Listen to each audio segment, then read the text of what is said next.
So many chats already. That's amazing. Woohoo! Welcome, welcome. I'm so ready. I've been sitting. Oh, yeah. I am so sorry that you had to wait that long. So, hey to Tab, hey to the Ruin. Ruin is here. Exactly. All right. So, what's up this week? So, I was in Sandusky today. I installed a kitchen and a bunch of vanities. And then I drove back. So, funny story. The Honda lies to you. So, we got a. What do we have? We have a 11 Honda CRV, and it goes to 0. It tells you have 0 miles left, or wait, yeah, it tells you like how many miles you have left to 0. Hey, Skylar, and when it gets to 0, there's still gas in the tank. So I estimated it based on mathematical calculations that I should be able to go 50 miles past 0 on the Honda. So I did test it today. I took it to 30 miles, got to the Costco for the cheap gas. But yeah, you know what it's like. That thing's on E, and you're wondering like, is this the time that I'm gonna have to like make the hike and get the gas can? But not tonight. Tonight I made it. So that was fun. So yeah, so I went to Sandusky. I don't know if you can tell, the shop is extremely bright now. It's almost disconcerting. Because it just looks messier now. Because I can see everything clearly. I guess before when the when the shop was in darkness, the mess didn't offend me as bad. So hopefully next week I'll actually clean on this thing. Boy, because it needs it. Okay, so the plan for the week. So working a double today because I need to make some doors. So working a double. So we're gonna make some maple doors after we're done with the planning session, and they're gonna be flat doors. They will have a round over on the inside, and then I'm going to put. I'll go get the molding.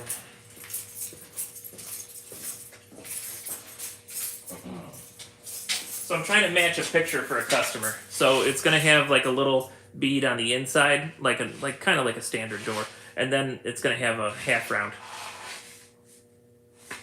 and that'll go just on the inside edge of the bead, so it'll almost look like kind of like a double something going on. I'll show you a picture later of what I'm trying to mimic.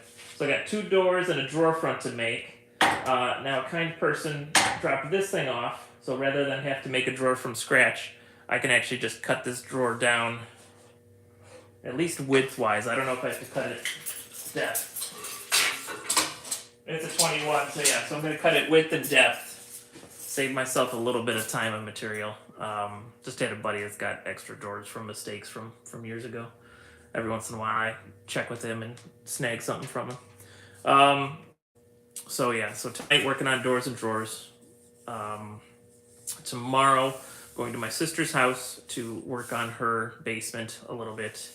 Wednesday, and then after I'm done with that, I'll probably be at the shop painting the doors and drawer front. Then Wednesday we install the doors and drawer front and put up a bunch of casing, and I'll probably just try to make like one long day out of that. I'm gonna try to get those people done on Wednesday, so that way I can be done with that job, get paid, get out of there. Thursday I'm gonna do 2 different tear outs. Thursday I'm gonna start in Richmond Heights, and working on a job. I'm not gonna be doing the refacing, but it's a reface kitchen job, and but I'm gonna do all the prep work. So one cabinet's coming out, so a garbage compactor's coming out, and then I'm gonna put in some extra styles and stuff where it needs. Oh, we're raising the microwave cabinet because it's too low.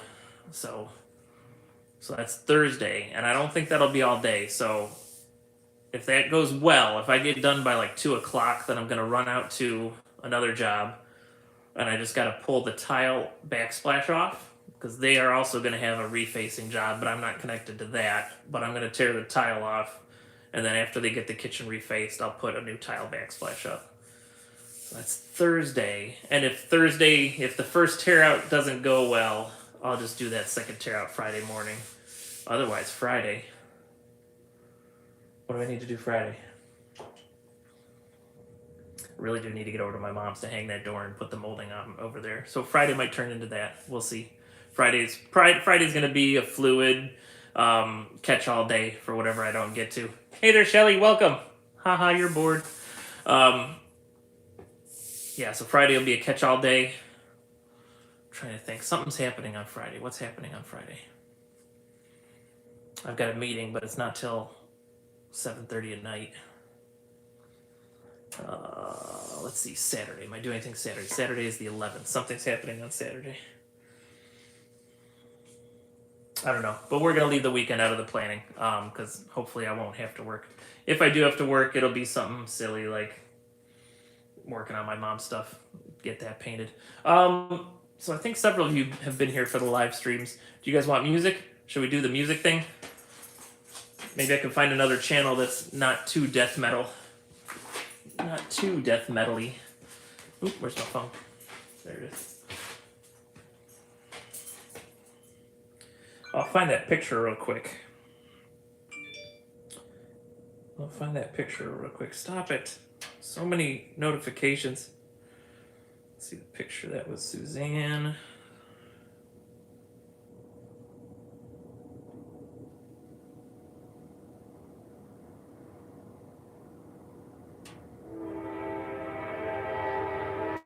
Oh, it's a 7:48 train, 3 minutes late. Just kidding. All right, well, ignore the red lines on there. I was just pointing at the fluting for her. But that's the door I'm gonna mimic. So it'll have like a standard style with so it's got like a little bead in there, and then the half round bead I'll apply on afterwards. So there you go. So that's what we're working on tonight. Thanks for joining. Ooh, oh. So we could do a safety talk. We could do it on proper rest and sleep. I love talking about like safety things that I am definitely not doing right now. No, I'm kidding. We're not going to talk about that. Then I'll feel bad. That's right. Okay, let's look for a copyright royalty-free channel on good old Spotify. We're going to look for epic music this time. We'll go with that.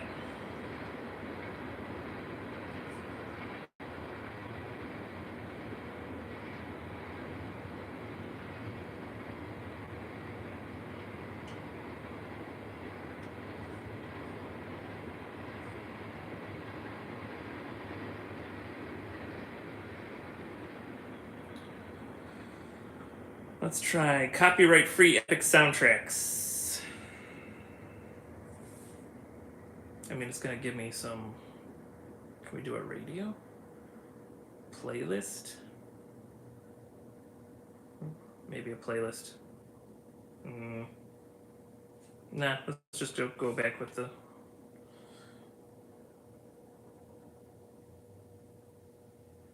Just go copyright-free music.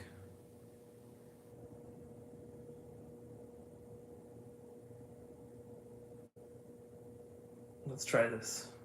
Let's see what this is. No thanks. Oh, do I need Spotify Premium? That was loud.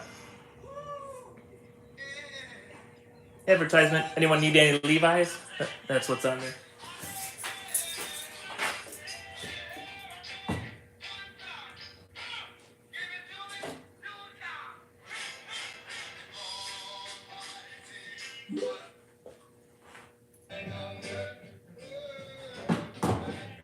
I would listen to the song.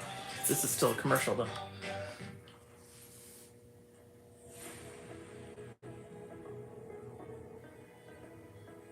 Okay, cool. All right, so what do we got to do? So first I got to plan out the doors. So I used to have a spreadsheet on Excel where I could calculate my door, all my cuts for making doors. I don't have access to that right now. Don't know where it is. Alright, first thing I need is I need to find where I put my door list. That's a little disconcerting.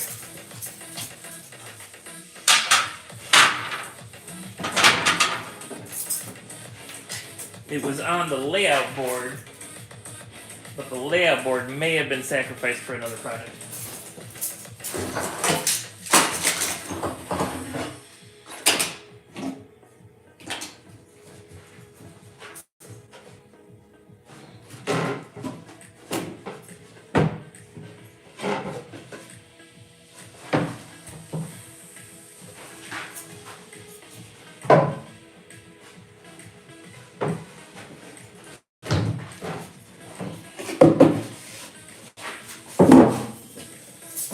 That's always fun when you need to look at another project to try to find your notes on it.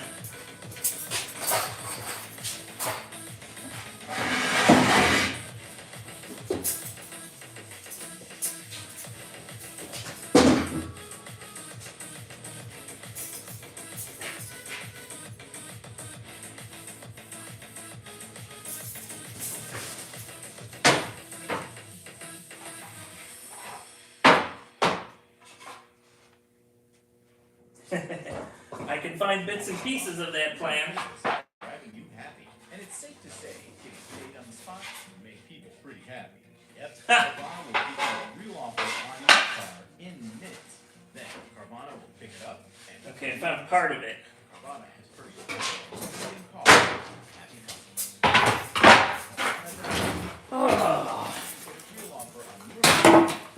customers. So I'm finding bits and pieces of it. We'll see if I can reconstruct this. The fun part is I found the widths, so I just need to figure out the heights. Oh no. Stolen. LifeLock by Norton makes it easy to help protect you. If you can are all trained, but you can save 25% off your first .com/Spotify. Identity theft protection starts here. Part of it. Did not expect to be doing a puzzle tonight. It's kind of funny.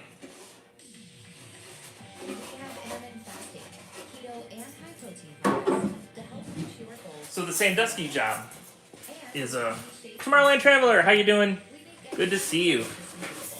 So the Sandusky job is whole bunch of condos. So it's a big job for the guy. And basically I'm the backup of the backup. So they've got one main guy there installing cabinets, and he's just, methodically going through and installing stuff as they get cabinets ready for him. And then when they get to a time crunch, then the fella that contacted me, he'll step in and he'll start installing cabinets, but he wasn't available. So now this is the first time I've gone out there to work for them. So now I'm the backup to the backup. So when the main guy and the second dude aren't available, or if they're in a time crunch, then they'll call me. It's not too bad. It's like an hour and 20-minute drive, so it's not terrible. The other nice thing is I don't have to take the van. I was able to load everything that I needed into Amber's Honda. Hence why I was trying to run out of gas in her car. But that made it nice. It's a little more comfortable riding in the Honda than in the work van. I thought I'd seen another couple of lines on here. Yeah, here we go. I gotta get something to unscrew that with, though. I'll be right back. Oh, that's blocked off because it's too messy over there.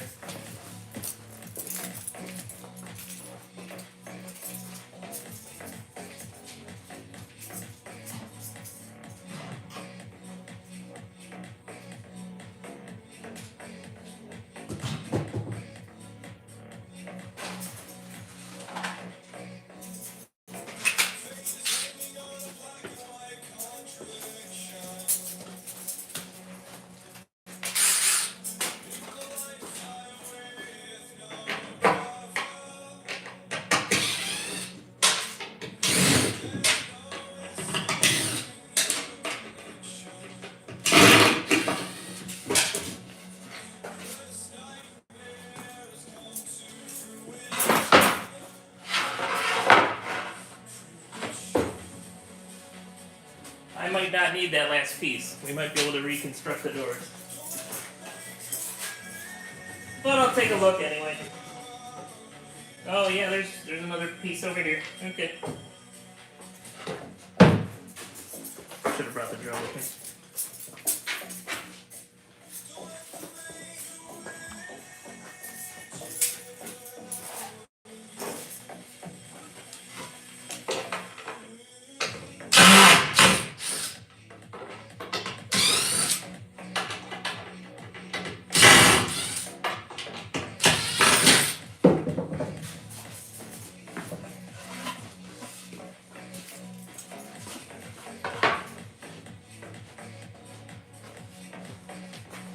Okay, so there's my cabinet layout.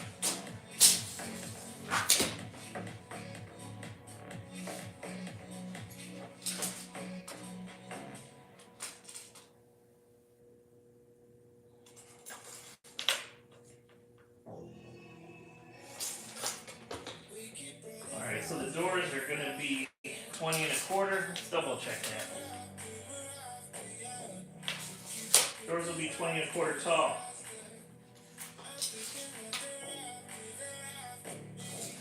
Door front's going to be 9 1/8 tall. Alright, cool. Whew! Alright, let me find a sample of what I'm going to be doing for you to see. Hey.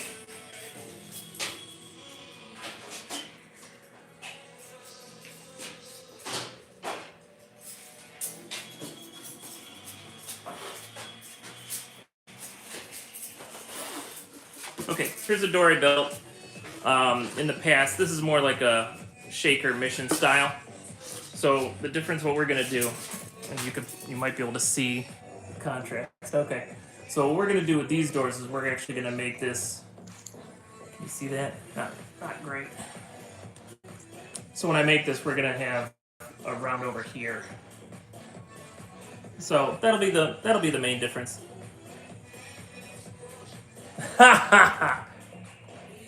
Cool, thanks. It's so messy here, Chief. But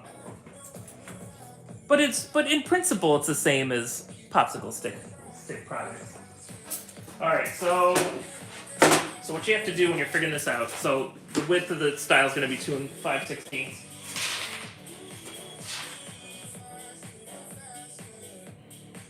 All right, so we got two doors, so we're going to need 4 pieces, 2 5/16, and I take that back. They're going to be 2 1/2. I'm going to cut them down later. So we're going to make them 2 1/2.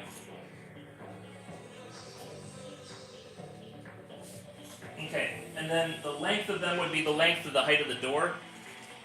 But I always add. What do I add? I usually add 3/8 of an inch to that because I'm going to make the door big, make sure it's nice and square, and then I'm going to cut up all the edges. So we're going to make that 20 5/8. Okay, so that's the long one. That's the easier one to figure it out. Math skills in action, baby. Yep. So then to figure out the length of this board, you can't just measure in between here because then you're going to be too short. So the cutters that I have are 3/8 deep. So what you have to do, Chief will love this. So you take the length of your door, you subtract the width of your stile, and then you add 3/4 of an inch, and that gives you this.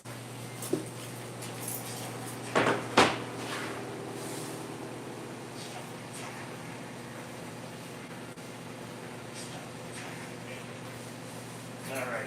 So we're going for 18 1/4.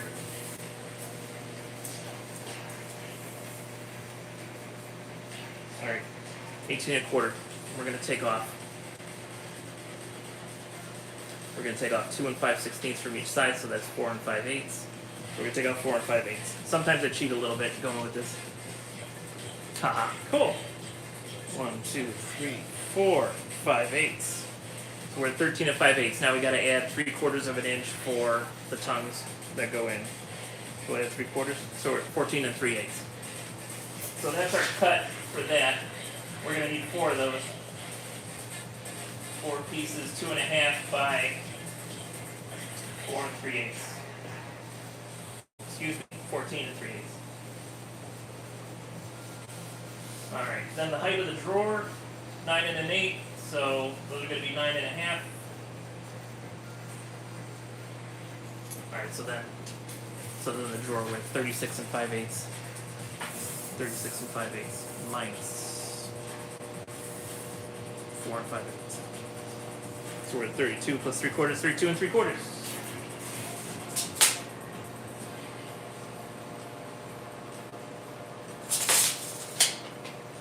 Alright, so that's a cut list. Hopefully I bought enough lumber.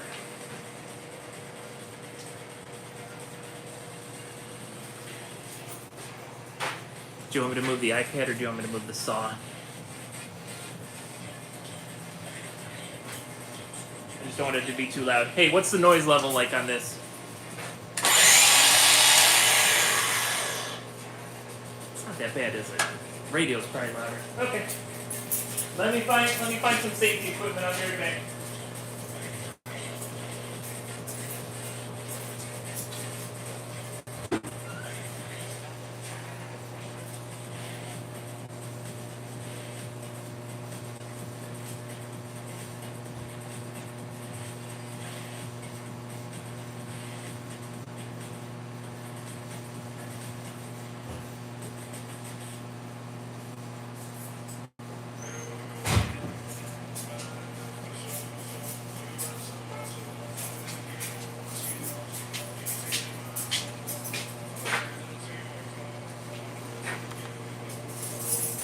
Okay, cool. Good. Well, and if it gets worse when I cut the actual lumber, let me know.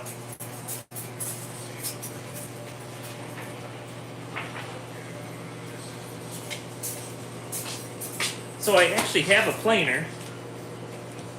If I ever scheduled things so that I worked at a normal pace, I could actually buy cheaper lumber and mill it myself. But since I'm always behind the gun on things, I just bought this from Menards. So it's already at 3/4, and we'll just have to rip it and cut it. Then we can shape it.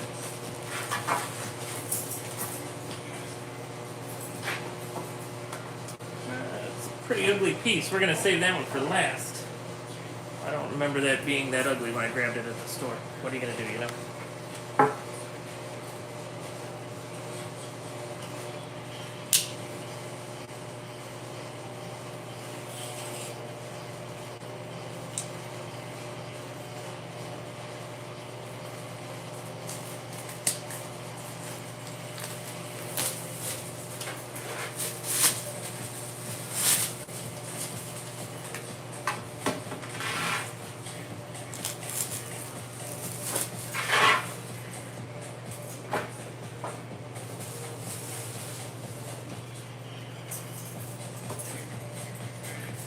Haha, sweet. I'll take that.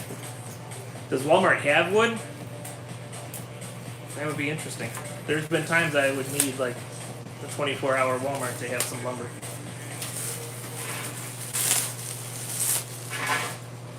It's a me, a Luigi. Well, I used to identify with Luigi, but I've put on enough weight, I feel more like a Mario. Well, but I am wearing the green, so I guess I'm Luigi.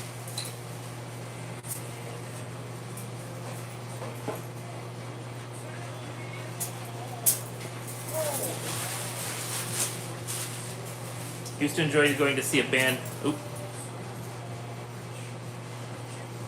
Oh, cool. Nice. Used to go see a band called Johnny Sacco all the time, and they were like ska, rap, jazz, funk, rock conglomeration.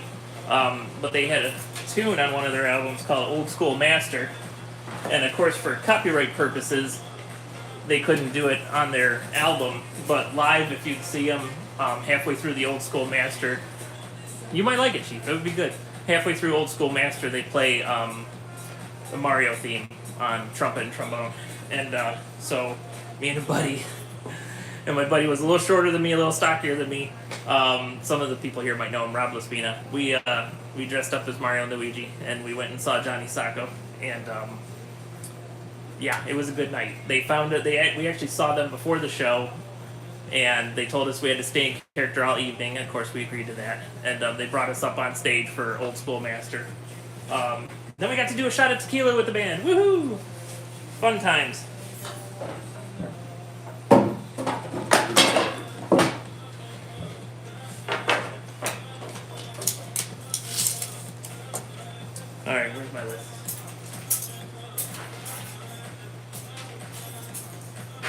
So when doing a list, live is so good. So I've found when you're working with a cut list, in general, if you work from the bigger sections to the smaller sections, you usually end up with better use of the lumber that you bought. So first one's 32 3/4, and we need 2 of them.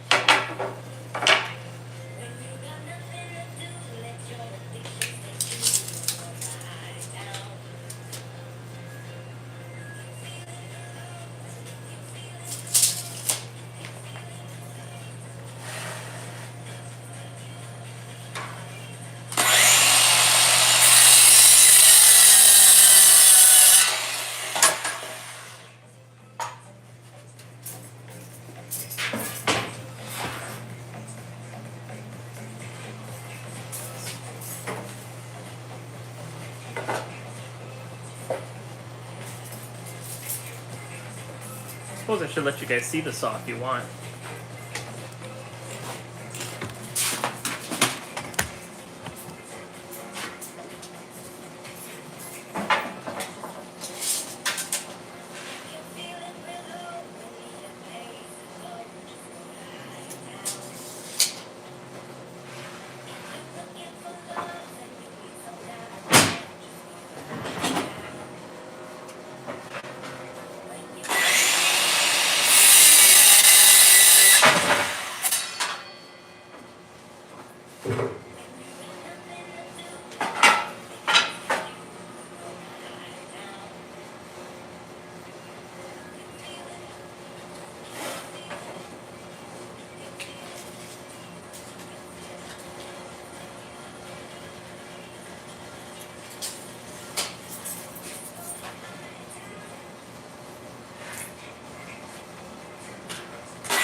Oh, I need 4 of those, silly boy.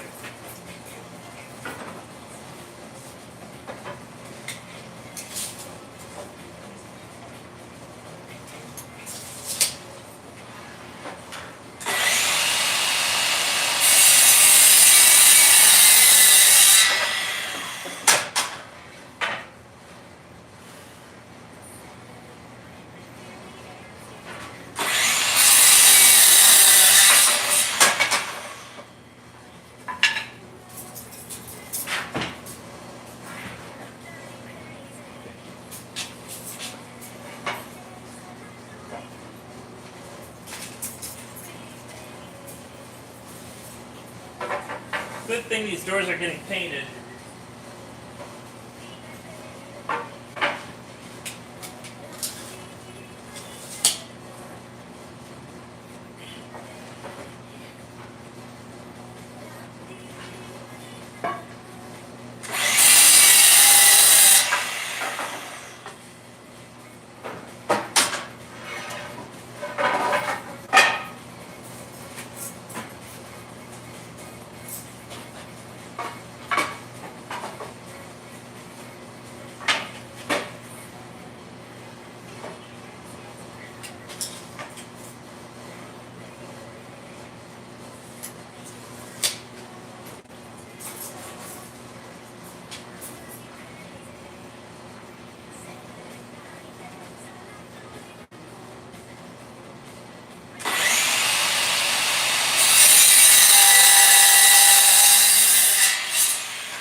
Alright, that's our piece. Any questions? I don't know about that. Maybe if I played some Epcot music. If you say so, I believe you. Okay, I just realized something very important. I should probably make sure I have 1/4-inch panels for this. Oh, here's one. Let's quick, let's see. You know what though? It's kind of ugly though. Let me see what else I got.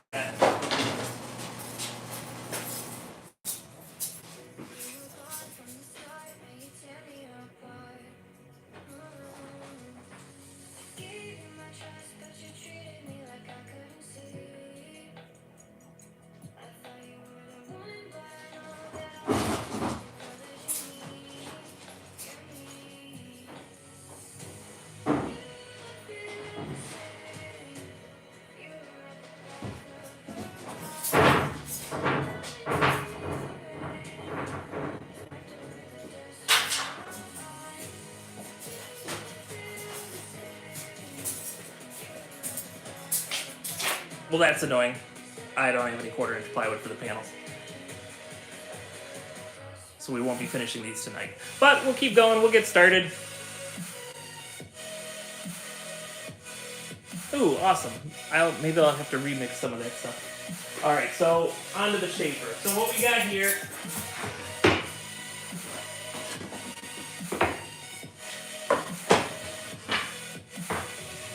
is our stiles and rails. So, if you ever heard me talking about it, so stiles are always the ones that are going up and down, and the rails are the cross ones.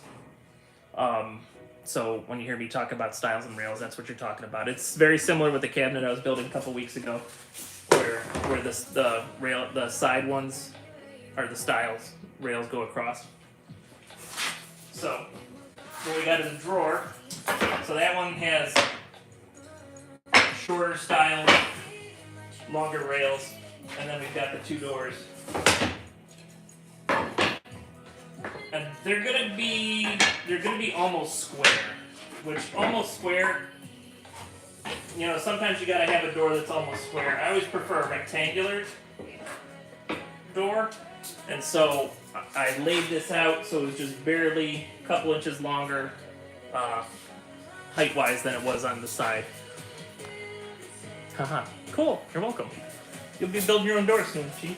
You'll be building your own Splash Mountain soon. Alright, so my shaper's over here, so let's angle you a little bit. I do have to do a little bit of cleaning and rearranging to be able to use it.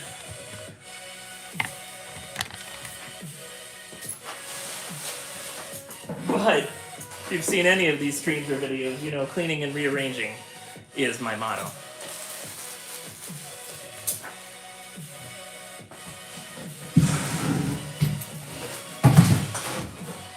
Aim high, Chief. Aim high and life will be fun.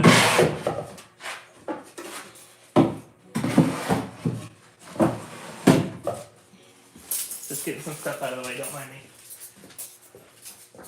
Alright, where's any of my garbage cans? Give me any of my... Well, there's one under there. So that garbage can's a temporary bench. You know how it goes.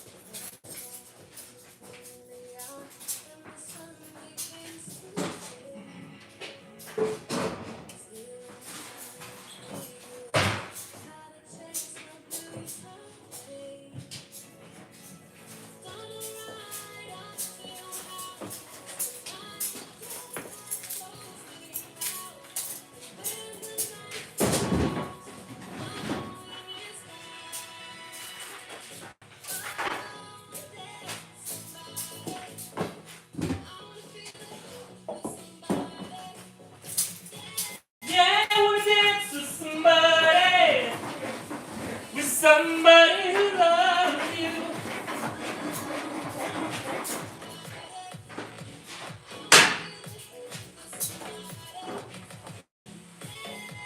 Ah, so much stuff in the way.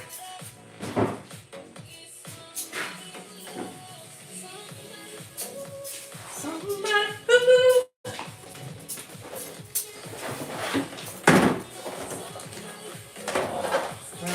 There's another project that I've forgotten about. That'll have to be done. Oh, thanks.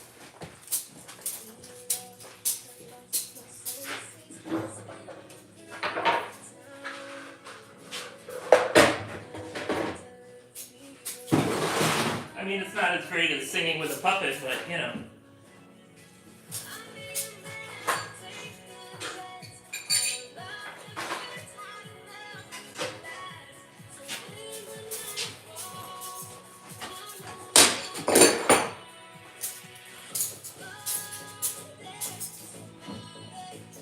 This is a fun little remix, huh? Wonder who we're listening to anyway. Blaze You, I think is the name.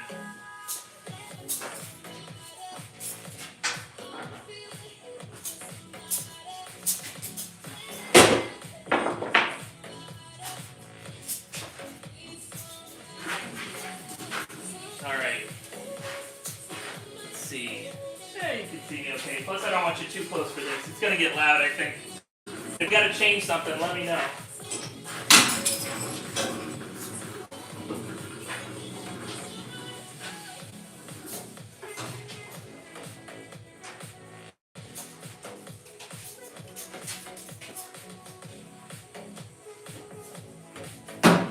Oh, alright, we gotta clean for a bit.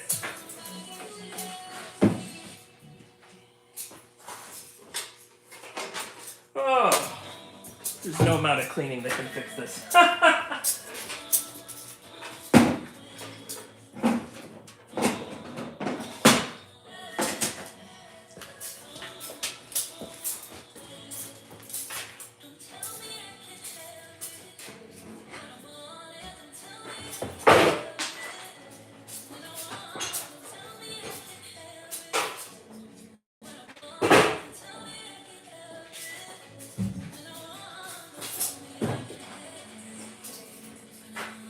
I heard something drop and roll.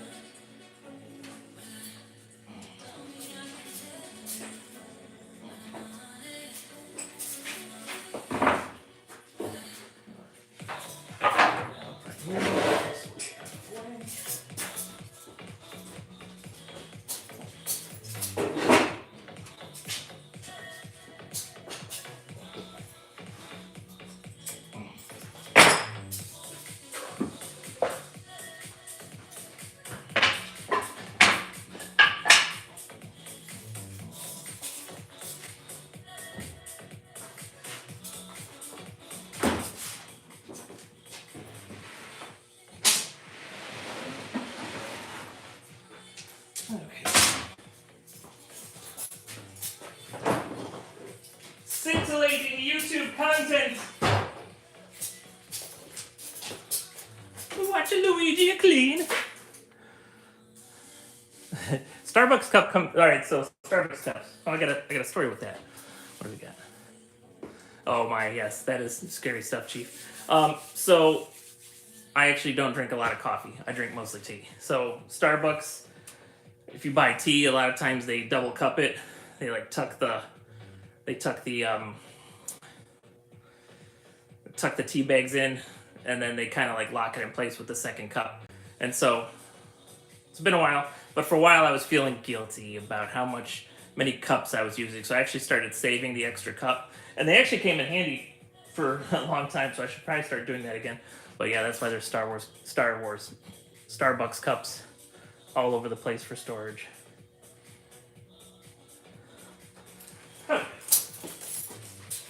So I really need to pay an electrician to come in here and wire some things up for me real nice.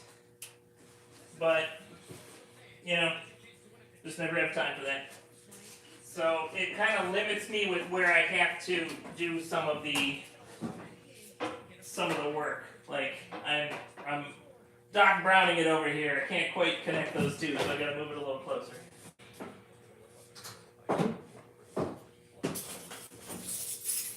Oh, ankle.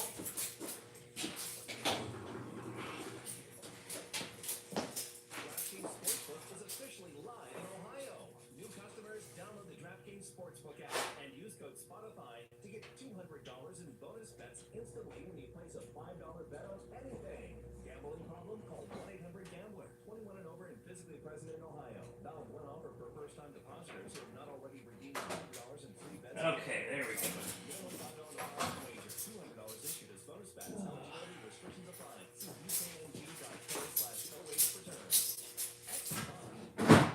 All right, so is that running now? The widest selection of Okay, that's powered up.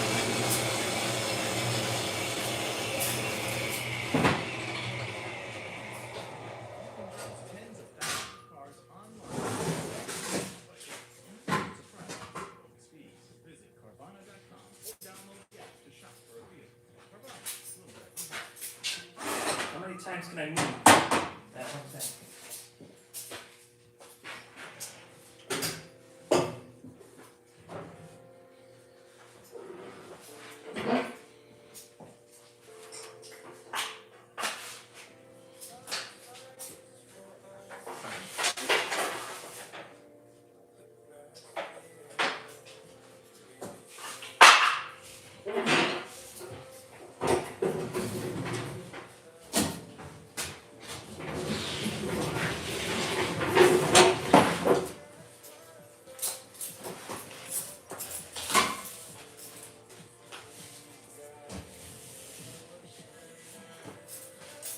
Alright, so we got power to that.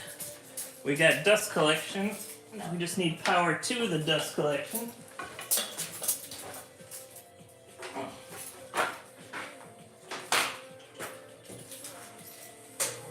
Okay, that's working. Oh, okay, I'm exhausted now. Now to find the bits. Vanilla latte. Oh, cool. There you go. Excellent. Yep. Alright, so I'm going to go find the right bits for the shaper.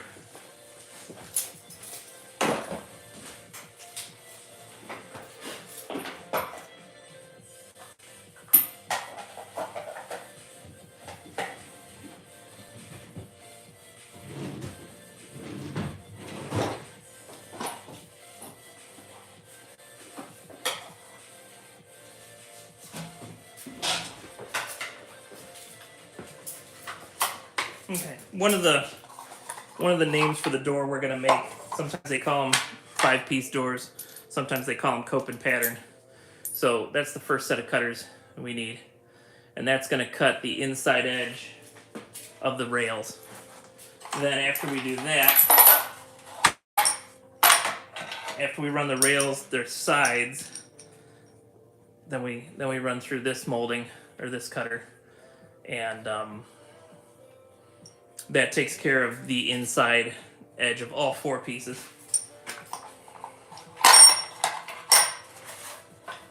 I'll bring you a little closer until I run the machine.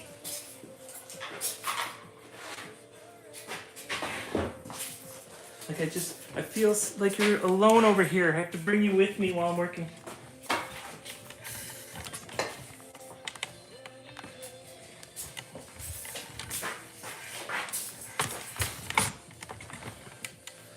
Let's change that angle a little bit. 8 people? This might be a record. Robert D. I have been in the hospital once. This bad boy bit me about 10 years ago. So I did have to have some very minor hand surgery, and so that's this finger here is the one that had the surgery, and so it doesn't quite ever grow right, the nail, but that was a very interesting day. It's a very interesting day. So what I was doing that time is I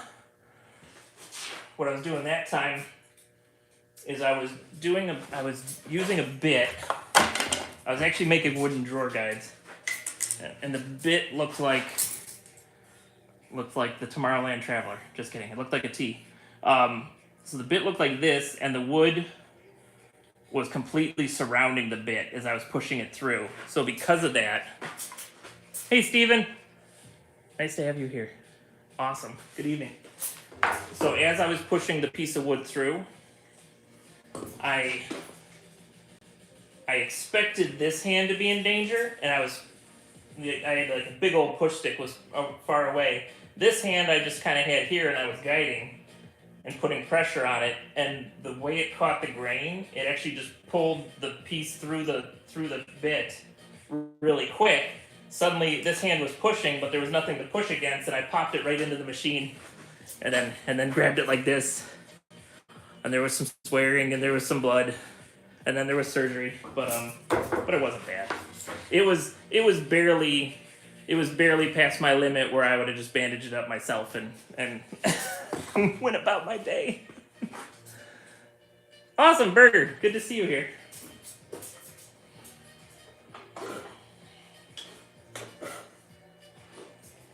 All right, let's unplug this while I change the shaper cutter.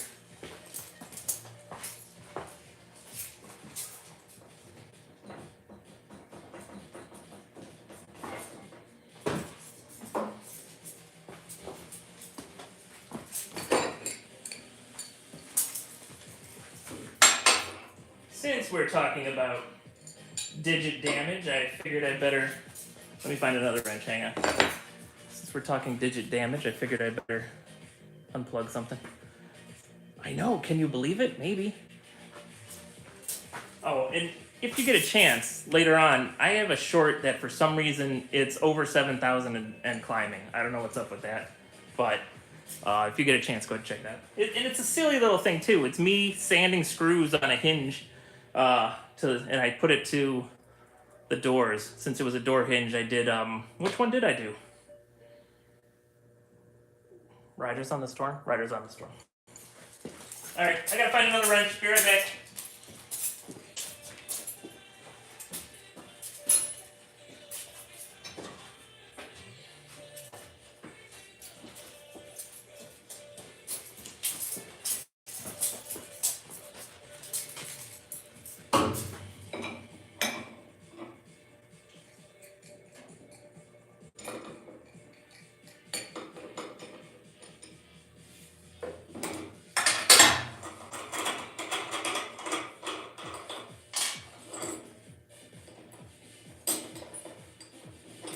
Come on.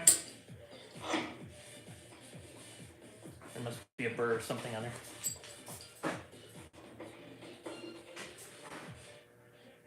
Awesome. That would be cool. I should text some people probably.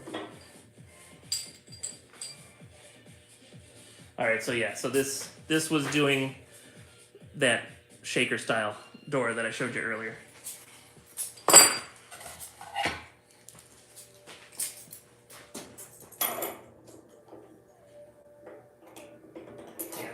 I must have a burr. Must have a burr on here or something. There we go.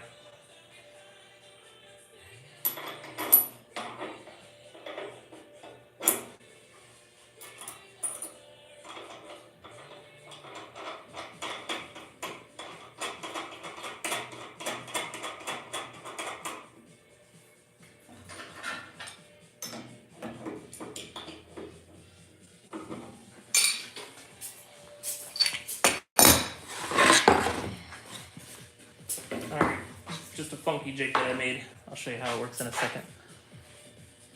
This is my shop. So I have a 2,000 square foot shop I rent. I do share it with a couple of guys though, so I probably get about 1,400 square foot. Yeah, it's nice. I had a house in Eastlake and it had a little 300 square foot garage, and I worked out of that until I couldn't work out of that no more. And then I managed to find a decent shop. The landlord's super cool. Like I don't have like a maintenance fee. I just pay straight rent. But then because I'm not paying a maintenance fee, a lot of the upkeep falls on me. So like I changed out the lights to LED, and we had to change a water tank. Although he's gonna comp us for the price of the water tank, and we're gonna handle the labor. So he's been a cool dude to rent from so far, and I got no complaints. And he doesn't ever seem to come in and inspect. And it seems like the city of Eastlake never comes by to inspect either, which is probably good because I'm sure I'm a fire hazard. I really got to clean this up. Robert, don't tell on me. I would, yeah, that sounds real like real good. Yeah, if you, as soon as I'm not working anymore, because we're not going to be able to finish these doors because I don't have all the materials. So as soon as we're not working, yeah, we'll go check out the liquor file cabinet. It is grown. I have more alcohols and more cups to enjoy them in. All right, what was I doing?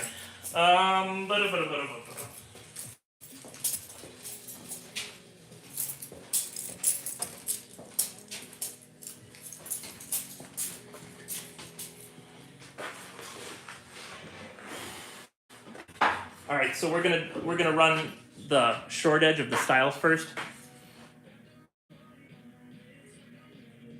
Cool. Yeah, I'll tell you funny stories. I bought like a couple of bourbons lately that I really don't like the taste of, and I'm going to attempt to. I'm gonna buy an oak barrel, and I'm gonna see if I can like double oak them, like age them a little bit more, maybe make them taste better. If not, they'll just go into mixed drinks. So it still works out.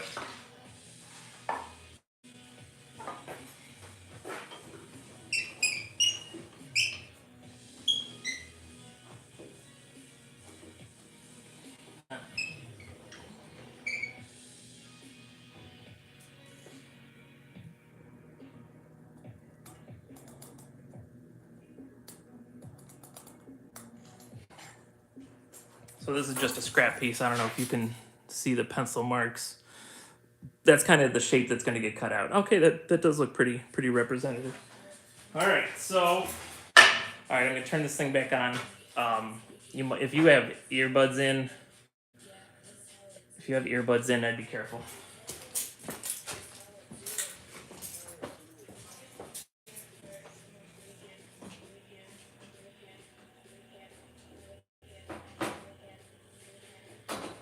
Marty, 21 gigawatts. Sorry. There's another show in my head that is always playing. You guys don't get to see that though.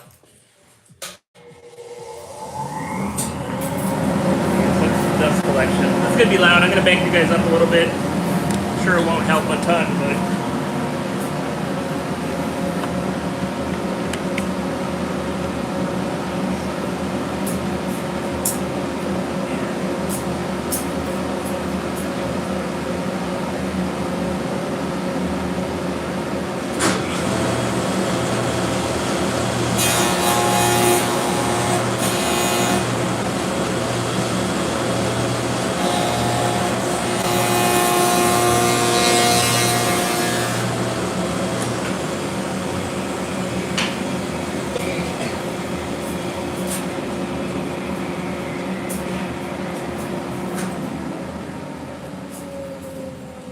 My fences aren't quite lined up right. How was the noise? Was it bad?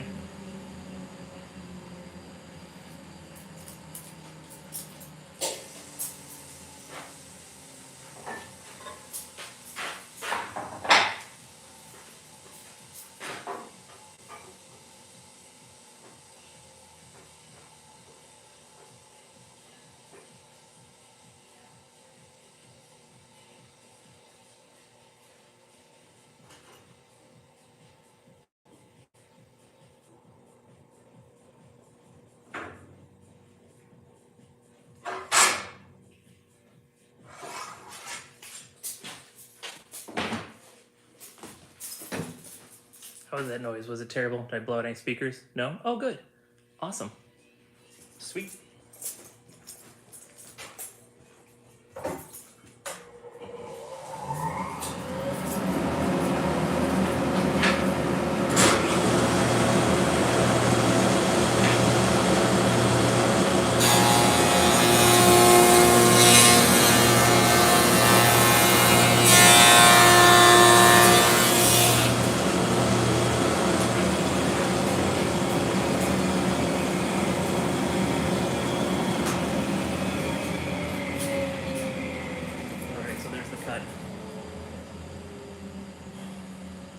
So I'm going to do that on all of the rails. So that's the parts that go across the door or the drawer front.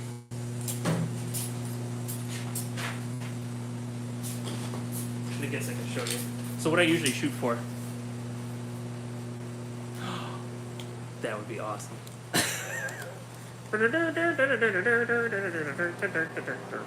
Right, you guys probably can't see this. Here. So I usually shoot for this being a heavy 16th. This lip on top. If it gets too thin, you know, it gets weak, and sometimes you lose it. The other thing, roughly shooting for like 3/16. This is a little bit light, but like about 3/16 for that bottom piece. So that's pretty good. It's within my tolerances. Now I've got the Benny Hill song in my head. Whoa!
So in case you're wondering what I'm pushing through, yeah, I'm making some cabinet doors.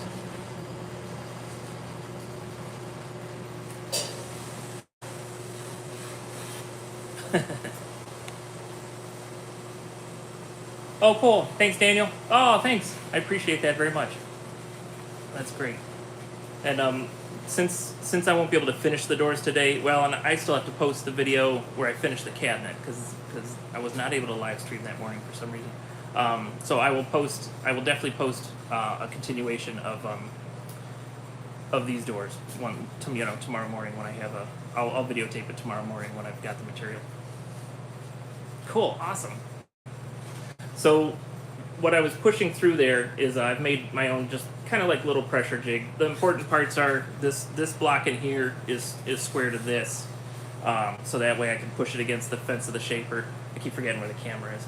I can push it against the fence of the shaper, but then also this top piece I'm able to push down, like give it a little bit of pressure to hold the piece in place. So that's what's going on there. In case you guys were wondering, gotta have some way to keep my fingers away. Robert D's too far away to come save me. Alright, so that's it for the rails. So we'll switch our cutters. I'm going to go unplug the machine. We'll bring you a little closer again. I'm going to go unplug the machine. And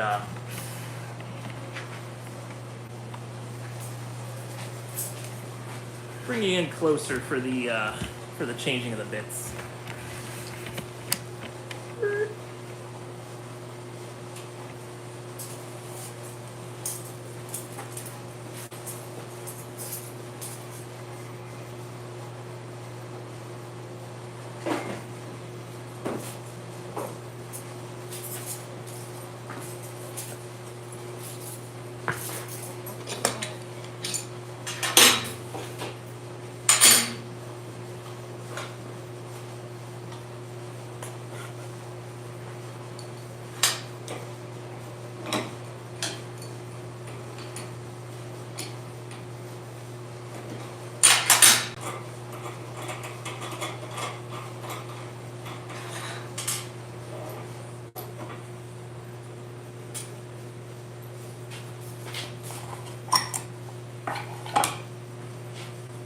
So as you'll see when we make the parts, they're designed to interlock with each other.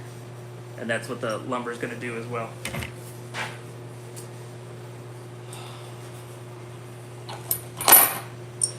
I mean, that might be a doy moment, but I figured I'd explain it anyway.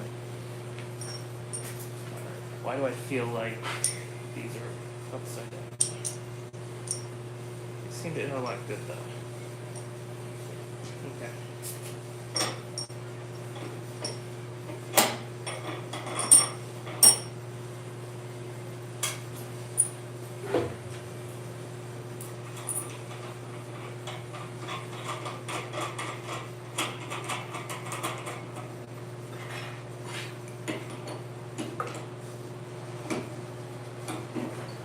You might notice that I don't crank too hard on that. It's actually better not to crank too hard. You want to make those, you want to snug it up, but if you crank too hard, then you're going to have to crank it even harder to get it loose, and then you're going to have to crank it harder to get it to actually seat the next time. So if you just kind of make sure everything's nice and snug, and for a lot of the tools, they're designed so that when they're spinning, they're like tightening in a way, or at least they're not spinning in such a way where it should naturally come loose. So don't over tighten things, friends. That's all. All right, so we're gonna use this to set the height. And this time, I'm not gonna have a jig underneath it, so we're gonna put it upside down, flat on the bench, and we're gonna line up the new cutter. That's true. I mean, if that's what you're used to doing this stuff. But it's a little bit better for the machine if you can learn to be easy.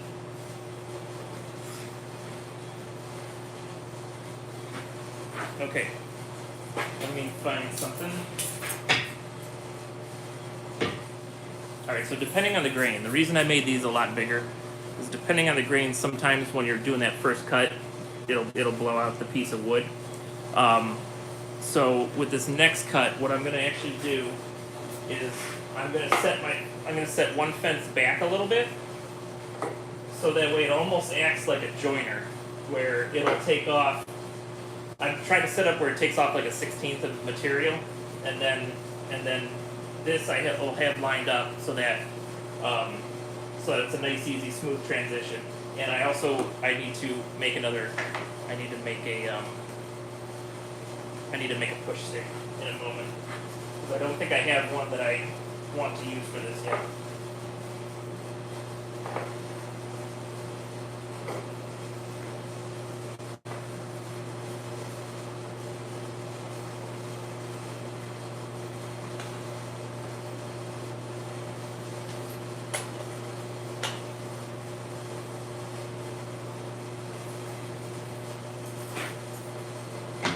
I'm gonna find a scrap piece.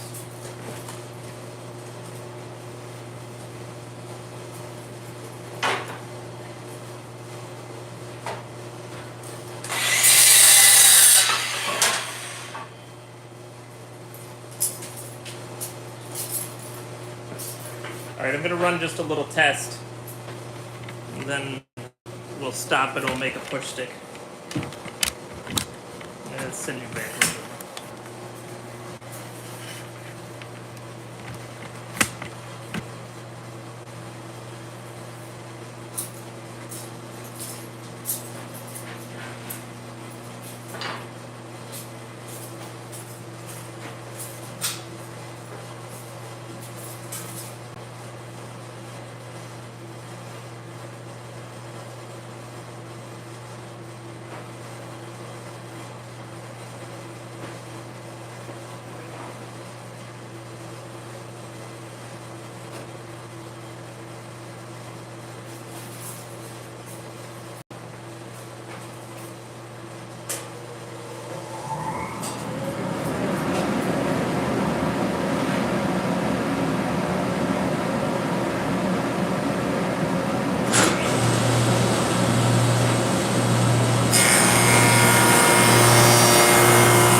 would go down.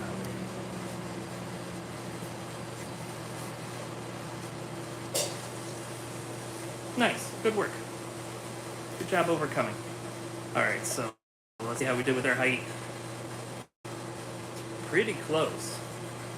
I think the height's good enough. I'll be able to sand that after it's together. Alright, so what we did... So if you look at it, if I can get it on the camera. So you can see that I'm taking off like a good heavy 16th as I'm taking the material off. I found that this just makes for a nicer door. So if there is any blowout on the end, this is going to take care of it, at least on the side that goes on the inside of the door frame. On the outside, that's why I made it thick, is because on the outside eventually we're going to cut off any blowout or damage or anything like that. So I think we're good. I think I can run these. Oh wow, cool. I should turn the music up a little bit. All right, anyway. Oh, that's right, push stick. I'm gonna make a push stick.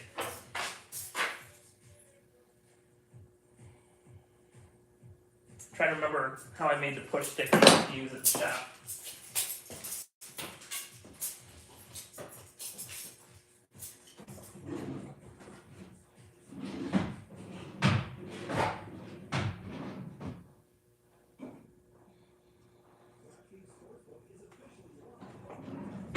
Cool, I actually have it.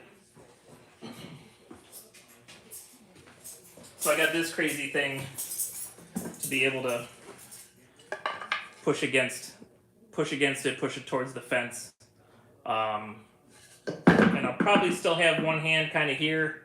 You know, you'd think I'd learned my lesson. I'll probably still have one hand here, kind of holding pressure on. But at least most of my digits will be away from the cutter.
That was the rails.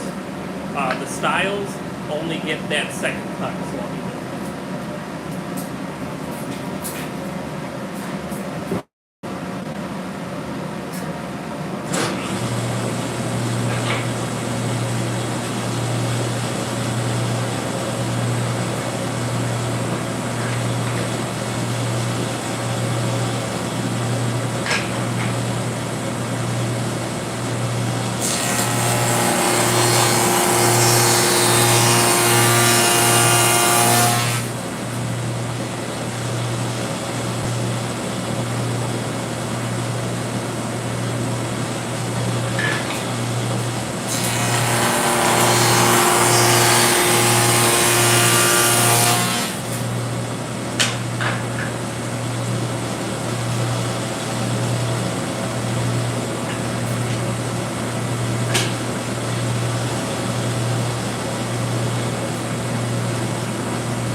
should be it for milling up the stiles and rails. So we'll go do some dry fitting, and if that looks good, then we'll go hang out for a few minutes, and then I'll actually sleep tonight instead of being up forever.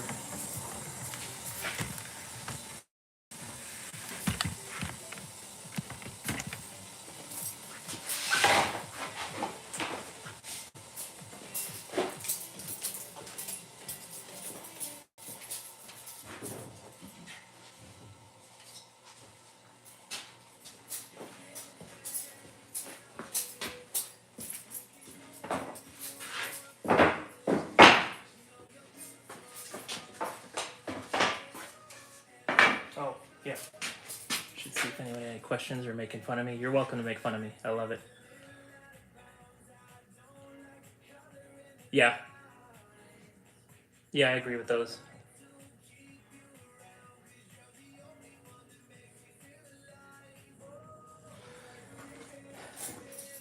Yeah, I need something for the left hand. I didn't feel uncomfortable, but that's usually when the machine bites you, is when you're feeling comfortable.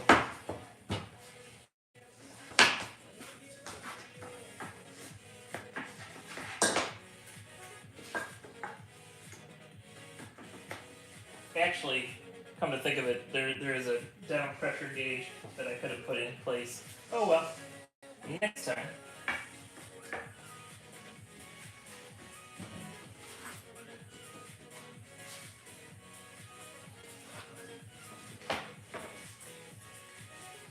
Okay, so there's our drawer. So we got 36 and 7/8, and our finished size is 36 and 5/8. So I'll be taking an eighth off of each side. That's what I shoot for. I try to get it where I'm taking either an eighth or 3/16 at the most. So that's going to work out good. And of course our height is 3/16, so that'll be good. Yeah. Too bad I don't have a piece of plywood for the middle. So that's good. At least the math seems to be working like I remember. It's been a minute since I made doors.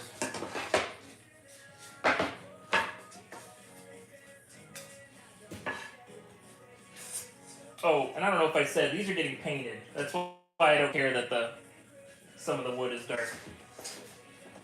We'll just call it paint grade.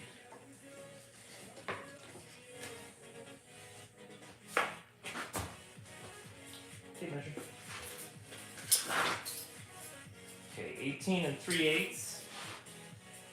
Shooting for 18 and a quarter, so again, 1/8 off of each side, that'll be perfect. And then on the top and bottom, we'll be taking off the 3/16. So, woohoo! So far, so good. If only I had material. So that's what these doors will look like, and then after the door is built, then I'm gonna put this little detail on, and it's a little bigger than I want. So I'm gonna send a picture to the customer after I get the base of the door done, and then I'll cut 4 of these, and I'll shoot her a picture and make sure she likes it. Because I just picked this up, but really I have router bits. I could make a smaller bead, and then I could return this. All right, cool. Let's go hang out.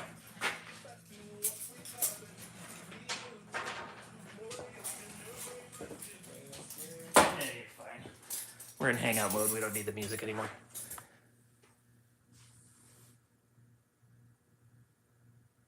Cool. Yeah, do it. I would love that. All right, let's go shaky cam style. Hee hee. I don't think, yeah, this place is just a mess. Just look at this. And now that the light is so much better, it just shows every poor choice I've made lately. All right, we'll head over to the fun area. Let me get some lights on. Hopefully no one's getting sick. Ooh, good. Genius, cover the camera. All right, so my alcohol file cabinet has expanded a bit. I've gotten rid of all of the files. All right, so just for kicks, I have martini glasses, I have wine glasses. Oops, sorry. These I actually bought for the mezcal. It's I can't remember what the nut is called, but it's a nut they split in half and they boil it and then they hand paint it. And then because it's porous, it apparently will adopt some of the traits of whatever you're drinking. Oops, sorry there. Liquid lunchroom. That's right. So here's one of the disappointing ones. So I picked this up. I got it in a bottle lottery. It's a Columbus distillery, and I just don't like it. So paid a pretty penny for it. So I think I'm gonna get a barrel for that, and we're gonna try to age it a little more and give it some more oaky notes, and maybe it'll be good. Maybe it'll be a waste of my time, but it's always fun to experiment. So this was the other one, this Castle and Key. I remember liking, like when we stopped there on a tour, I remember liking that one, and or liking that distillery. So I don't know what I drank there. I don't remember, unfortunately, but it was not that, because that's a 3-year rye whiskey, and it just tastes like rye, like hot rye. So it wasn't too appetizing. So that's also going to go in a small oak barrel, and then we'll see what it tastes like. But yeah, I've been expanding what's here. Like it was for a while, it was just bourbons and whiskeys. Now I've got a tequila here. There's been a bottle of wine in here. Oh, I did say on the last stream, I think I did say we were going to drink the wine tonight. So maybe we'll do that after all. But then I built a little shelf to hold my taller bottles in here. So we got some scotch, some mezcal, a little bit of bourbon there, a little bit of American honey, and some Kirko and so. Now I think vermouth goes bad, but it doesn't smell skunky. But I know I've had that a long time, so maybe we should be nervous. So what do you guys think? Do you want a tasting of do you want to join me on a bourbon, or should I go with the wine, as I said I was going to do? Let me set you up somewhere. I mean, it's not like you could taste it with me. That would be awesome if all of you were here. But that's my crazy liquor cabinet at the shop. Oh, and I got beers. What do I got? I got Corona and Modelo right now. I try to do lighter beers at the shop. Like I do enjoy craft beers and IPAs and all that stuff. Oh, you saw the barbecue chips. You know what's funny is I do not like, as much as I like barbecue, I do not like barbecue chips. So these actually were one of the HVAC guys. I told him he could have it, but either he forgot about it or he don't care. Maybe I'll mail it to you, Chief. Do you want me to mail it to you? All right. And any thoughts? Do you want me to try the wine? Do you want me to just do? Oh, lamp. I have to put this lamp in my van real quick because I'm taking it to my sister's house tomorrow. And if I don't do it now, I will forget. So I'll be right back.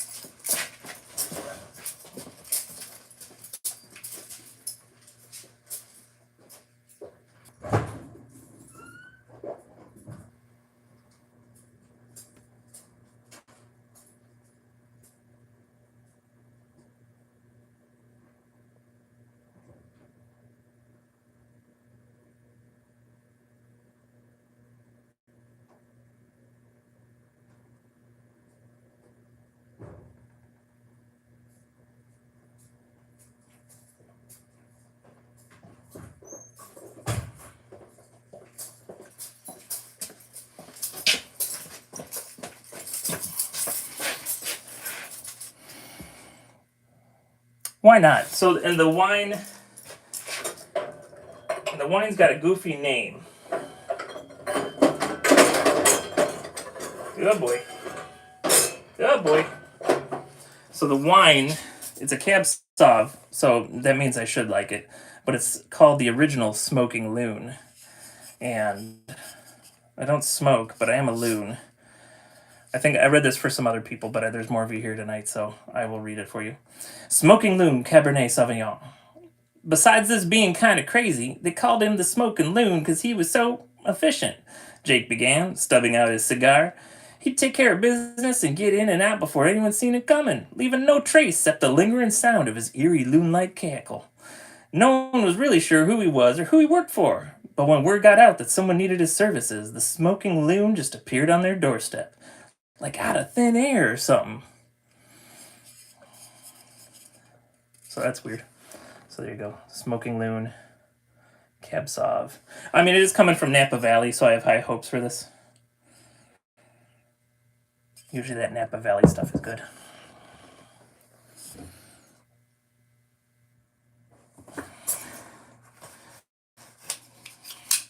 Oh.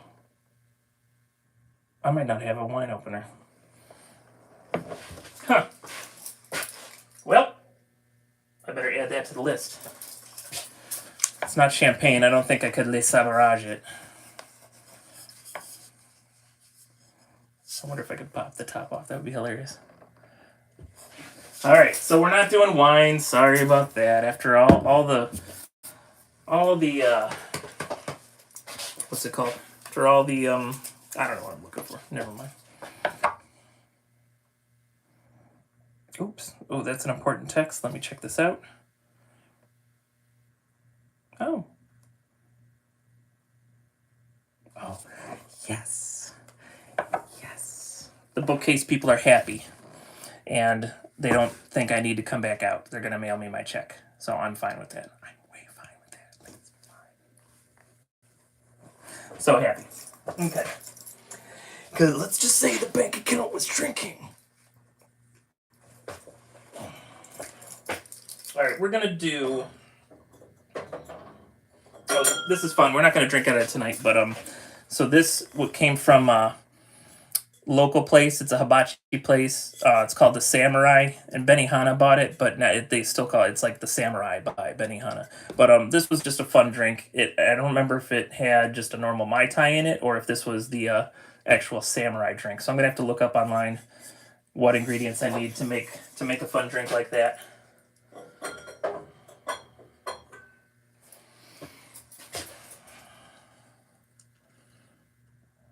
I know, isn't that awesome, Devin? All right, let's see. Oh, I'm so indecisive. All right, so we got choices. So we could just do a bourbon or a whiskey, and I'll give you my full review. And I'm not good at the notes. I'm not good at the notes. Basically, my tasting notes are yes, I like it. No, I don't. And yes, it does bother my esophagus, or no, it doesn't with my acid reflux. Chief votes bourbon. Okay. Any other opinions? I know there's a time delay, but I'm so impatient. I don't want to wait for the delay. Oh yeah, you like that eyebrow? Look at that thing. Get out of control. All right, we have two bourbons. We have two bourbons. That's good enough for me. I'm impatient. But what I will do, since I have the blue Curacao in there, next time we're live streaming, I'll make a blue martini for the end of the stream. That'll be fun. Okay. Ooh, and I have Glencairn's finally for the shop. So that's fun. What are we doing in here? All right. Do you want to hear about the Four Roses or the Woodford Reserve Double Oaked?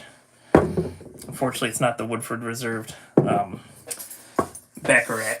That'd be awesome.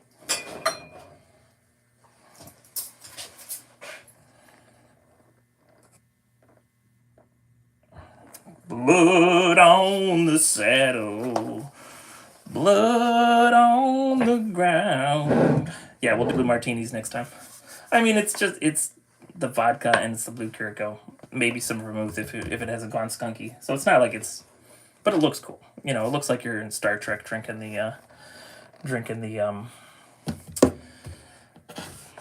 is it the Andorran wine? I think the Andorran wine was blue. Four Roses? You got it, Dev. All right, so this is a small batch select, 104 proof, Kentucky straight bourbon whiskey crafted from 6 unique bourbons. It's non-chilled filtered. I know that means something to some people. To me, it doesn't mean anything yet, but I'm sure.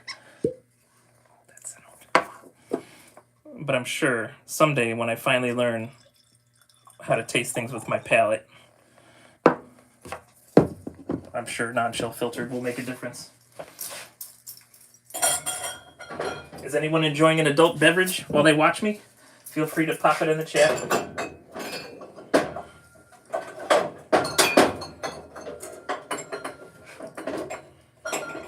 Still don't have enough room. So I am going to build a barn here someday. But of course, Romulan Ale. Okay, yeah, you got me, Tab. Yeah, that sounds right.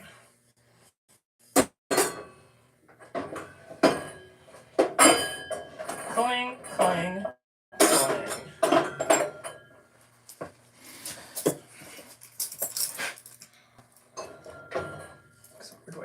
Oops. Jeez.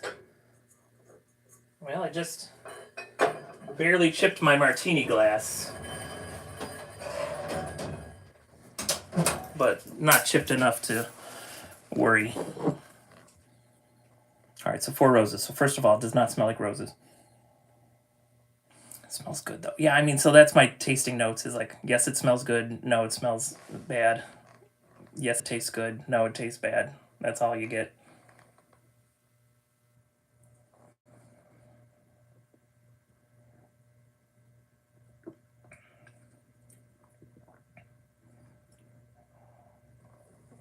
A wee bit to the drum. Just a wee bit. Yeah, I may have poured that a bit heavy. But that's okay.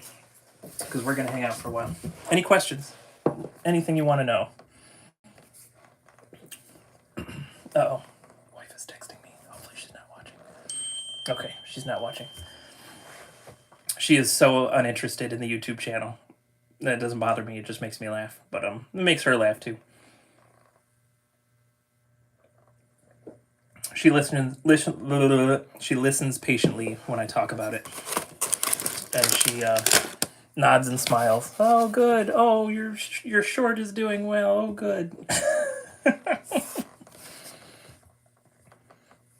Oh, thanks, Chief.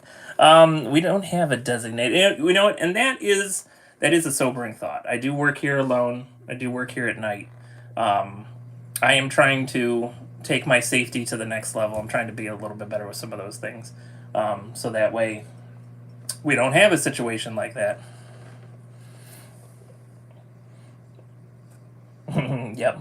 Well, and that's the other thing. You know, have a love for the Disney parks. The wife does not share that love. She tolerates it. So, you know. so like, end of April, probably going to come down. I may see some of the people in the chat at a Carney Crew meetup. And by coincidence, some of Amber's friends are going to be in the Keys. So we're going to have separate Florida vacations. And we're both just fine with that.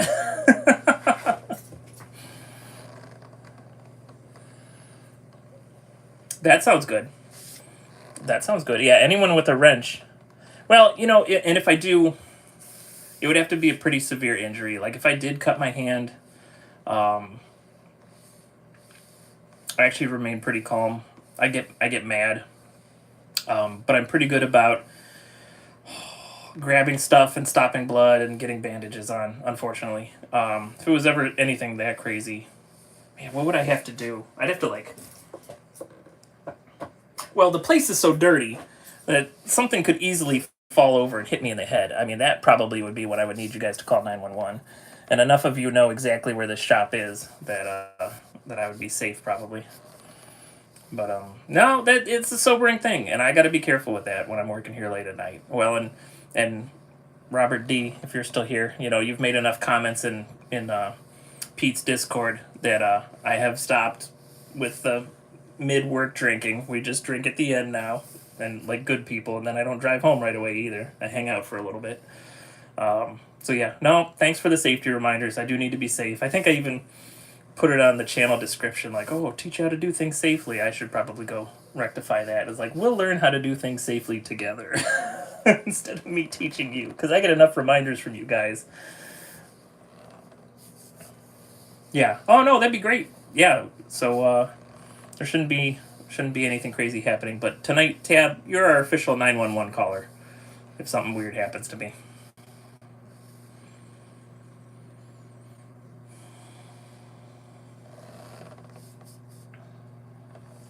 I know, I'll bandage myself up by then. I'll probably be awake again. And then I'll offer a drink to the EMTs. Like, hey guys, come on in. Look, I bandaged my hand already. Come have a bourbon. I don't think they'll like that. Oh well. So here you go for the Disney people here. So there's my minor sword collection. That one I found at a just a thrift store or like a flea market. Flea market. That one there I bought in the Disney store that I think is now Bibbidi Boutique or whatever that thing is, where they make the girls look like princesses. So bought that years ago. I had another one that I had bought at Disney, and some genius friends of mine when I was a teenager decided to sword fight with it, and the other one broke. So that one survived. So apparently that one's slightly better made, but they're not battle ready or anything. Oh, Peaches P, how's it going? I'm sorry, Peaches, you missed the work. We got through the stiles and rails of the doors, but I didn't realize I didn't have material for the panels. So I'll pick up panels first thing in the morning and finish the doors. So we're just hanging out now. So the neat thing with the Sandusky job that I was at today, so even though I'm the backup to the backup, he thinks that there'll probably be work for me, and some of it might be in the summer, and I have an annual pass to Cedar Point. So I can go like work for a couple days and then play for a couple of days. And or even like work part of the day and then go to Cedar Point at night. We'll see how it goes. Cool. What kind of wine are you drinking tonight? We were going to drink a Cab Sauv, and I realized that I need to get a bottle opener for the shop. How silly. How silly. For all this stuff that I've made. Oh, my crickets are still not here. Cedar Point. So Cedar Point, it's my home park. If you like coasters, Cedar Point is your place. Montepulciano. Nice. That's cool. I don't know if I've ever had that. I assume by that name it seems like it should be a red. Is it a red? Is it dry? Is it sweet? So according to DNA Ancestry, I'm only like 19% Italian. But I very much, dry red wines are my thing. So at least my tongue must be Italian. Maybe that's why I can taste the very dry red. Yes. Okay, good. I'll have to get some. Actually, that name does sound familiar. Maybe I did have a glass of that sometime recently. Okay, cool. Yeah, the drier the better for me. We just went to a wine class someone hosted, and it was what is the vineyard? Torshuno. I'd butcher it unless I'm reading it. But the guy came over from Italy and taught us how to taste the wine properly, and it was some glorious wine. So we bought a few. It's almost like a Tupperware party. Like they come there and they teach you how to taste the wine, and then they see how much wine they can sell to you. But it is really good stuff. I mean, it comes straight from Italy. It meets all like the different requirements that the Chianti Classico is supposed to make, and they got their super Tuscan wines, and it's very good stuff. So Peaches P, I don't know when you got here. I am drinking a Four Roses small batch, and my tasting notes are poor, so I have no skills in that. Right? Yeah, I mean, yeah. So we went, and of course, the more you buy, then you get a discount at some point. And so me and the in-laws and the brother-in-law and one of my customers, we all went on together and I think we got a case and a half and got a couple of free bottles. It wasn't huge. It is gone. Yes, the electrician that did the lighting also took the door. So now I owe him a little bit of money and he owes me more money. And that's okay. Maybe we'll make another one someday. Like, I do want to make this showroom actually nice at some point. Be somewhere where I could actually bring a customer to instead of like, no, I'll come to your house. It's okay. I'll make samples. I'll do anything. Don't come to the shop. Actually, I think I've only had one or two customers here to the shop, and the one that mostly has been here. No, I was working in Sandusky. So I live a little east of Cleveland. I was working in Sandusky, so I was like an hour. I was 76 miles away. So that's all. Just making jokes about being so far from the shop. No, the shop is actually between 19 and 24 minutes away from my house, so it's not terrible. Yeah, but I was just doing some work in Sandusky. I'm willing to drive pretty far for work. If it gets to over an hour, I'll do a very small trip charge, because I write off all my miles, so all that's a write off. But so if I go over an hour, there's a little bit of a trip charge. If I go over 2, depends on the job. Like if it's a big job that takes multiple days, if it's 2 hours or more, I'm gonna get a hotel somewhere, and that'll, unfortunately, the customer will have to reimburse that. But an hour and 15, that's not bad. Very specific. So I just took a deposit for a kitchen. And with that kitchen, I'm not going to build the cabinets myself. I'm going to order them from a company, and it'll probably take like 8 weeks to get here. So during the 8 weeks while I'm waiting for that kitchen, I am going to make and install the next Fancy Purse store. So this is going to be a smaller store. It's going to be smaller scale than the other purse stores I did. So, and I told him you gotta deposit me next week. Like I have to start buying material, staining and finishing it. So March 6th through 10, I'll be in Columbus installing that. So for the next few weeks, I'll be staining and finishing that, and then like some odds and ends. I gotta get over to my poor mom's house and finish that work over there. But I got some little odds and ends I need to take care of for some customers. But yeah, the next big one's decent sized kitchen and the purse store, and that's gonna take us probably to April. In April, I was supposed to start a bathroom, but those people are having their cabinets refaced now, so that probably will be pushed till after the Cardi Crew meetup. That's the next few months, and then there's always little maintenance things around.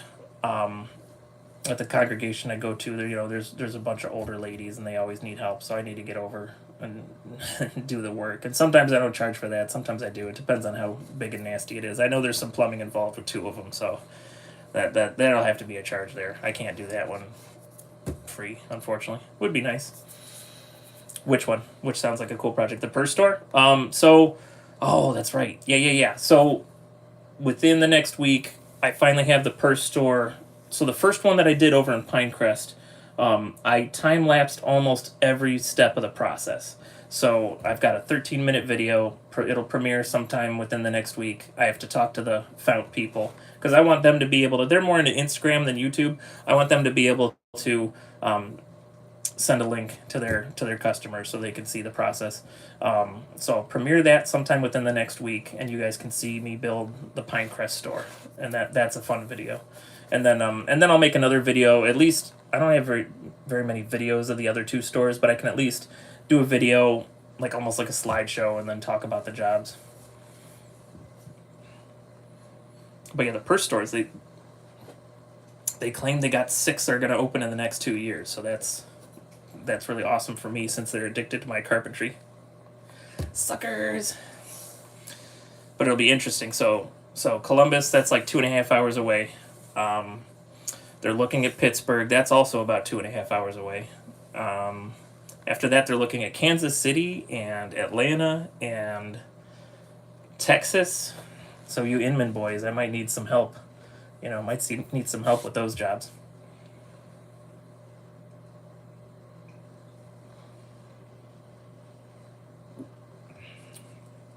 I forgot how fun it is working in new construction. There was no heat, no plumbing in the condo I was in today. So cool, thanks, Dev. So the fella that contracted me, first thing I see him do is yank a propane, like a torpedo heater, off of his truck. I'm like, okay, it's been a little bit since I've been smelling the propane while I work, but it was fun. That'd be awesome, Chief. Cool. I'll work it out with you guys. We'll come up with a good plan, good for all 3 of us. And I know that at the moment they're all going to be shoved into like the end of this year and then next year. So there's a chance Kansas City might start in November. And then if the one that I'm doing in Columbus goes well for the next 10 months, they'll actually expand that and make it a larger store. So if I was a betting man, I'd say Kansas City the end of this year, and then redo Columbus beginning of next year, and then I think they're going to hit the Dallases after that. So it'll be interesting. It'll definitely be interesting.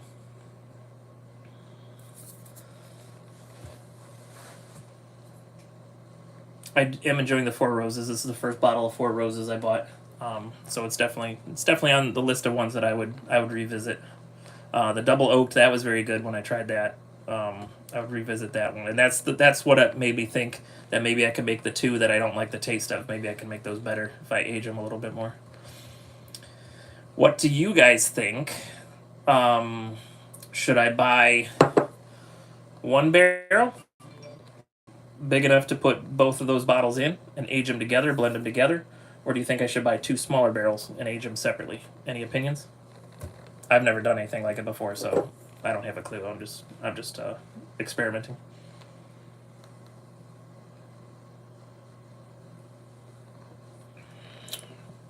So the Castle and Key just tastes hot. If that's the right, and I tell you, I'm lousy with the notes.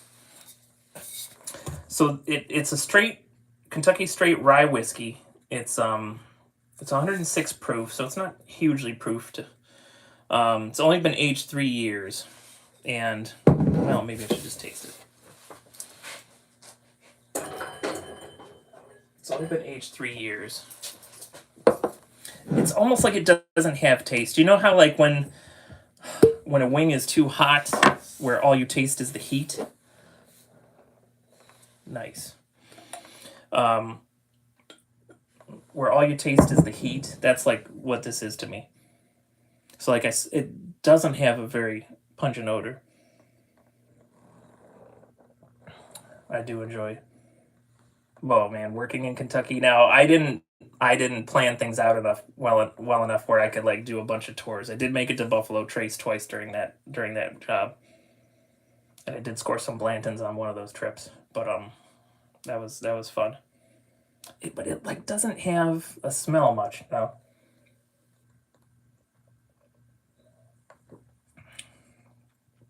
It just tastes like hot rye.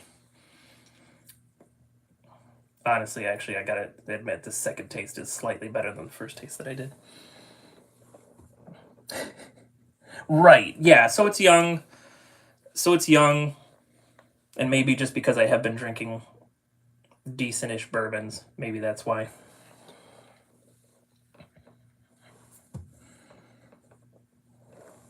Cool.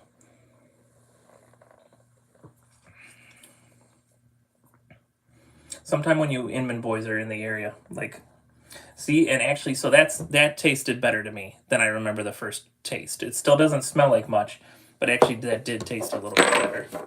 So we'll see. Maybe I'll give it one more shot and down the road, and if it grows on me, maybe we won't age it, or maybe we will just for fun. Now this one. So this is a Columbus Distillery Watershed. And I haven't tried anything else from them, but I won the right to buy this in a bottle lottery, so I bought it. It's 126 proof, so it's pretty far up there in the proofy. Age 6 years, limited release, but just something about the taste. All right, so may as well. Let me rinse out this glass.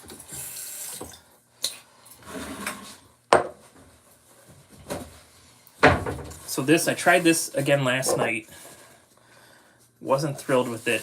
Actually, I had a root beer because I ate Wendy's for dinner. Right, Chief? You know how it goes. So I had Wendy's for dinner, so I had a big thing of root beer next to me. So I poured it into the root beer and still didn't like it. I'm like, man, my root beer tastes like Watershed.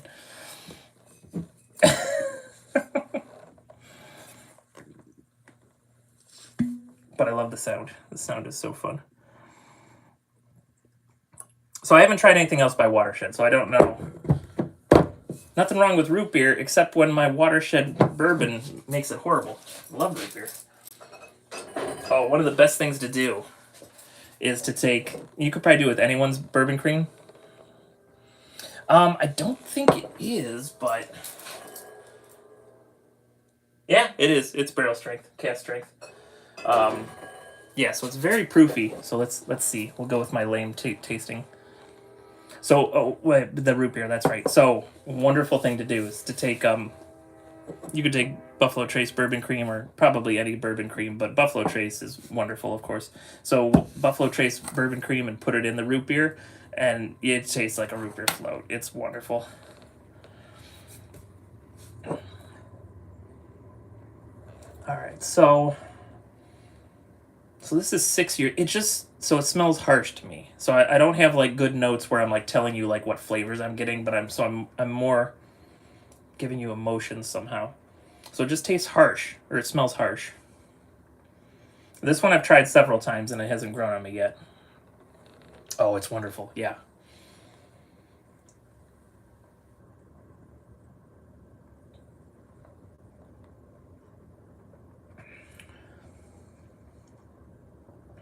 And maybe it's just the high proof that makes it harsh, but it just doesn't have enough flavor behind it for me. But sometime, I don't know, sometime we'll have to have an Inman party over here, and you can sample some of the wares. Yeah, it's great. So they did that on the Buffalo Trace as a free tasting that you can sign up for, and they got a bunch of little shots. So they do the nice, yeah, probably. That's pretty funny. If I ever need to use it as a stripper, I'll use it as a stripper.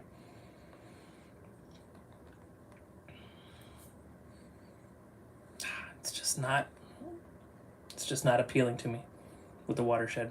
But I told Devin Thomas also about it, that he'll need to. He's my HVAC drinking buddy here sometimes.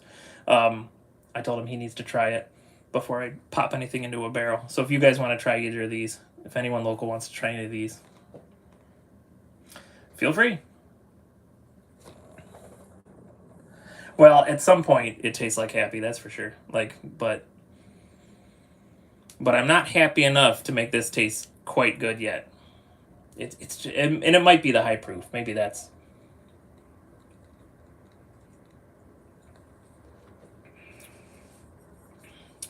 what it's about. But yeah, I love root beer as well, just like your boys Peaches. Or was it Shelly? Or was it Peaches? It was Peaches. I like root beer like your boys too. And the watershed made me not want to finish that root beer. I did, but maybe not want to.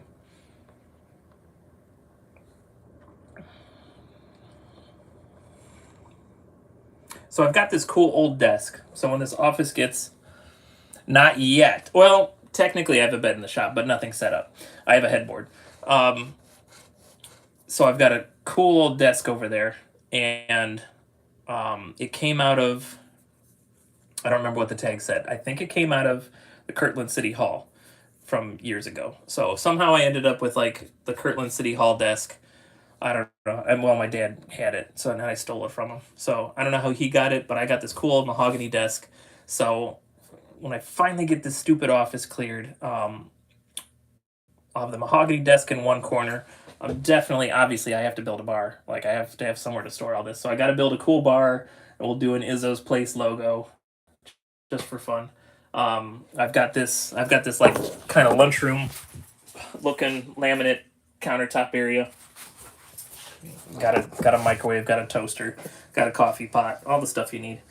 So I do want to try to make this nice. So that'll be fun. And I've got some of the junk that I keep actually is worth some stuff. Like I gotta stick a bar edge that's like 13 foot long, real nice maple bar edge. So like when I do finally make a bar, I can make it look classy. Be pretty sweet. I almost get in trouble with the city, but almost want to have like a little speakeasy here, like a couple times a month. Invitations, passwords. It would be fun. I'll have to look and make sure I don't. Well, I don't know what goes on. Like next door, there's an auto mechanic. I actually use him for my vehicles. At least once a month. Like when I come here to work late on one of my crazy nights, there would be like 14 cars here, and they got to be in there like playing poker or something. They better not.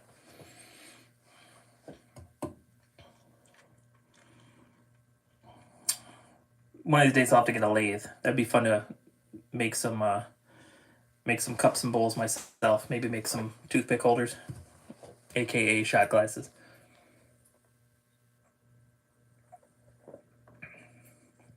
Yes, the Four Roses. Much better than the Castle and Key or the Watershed.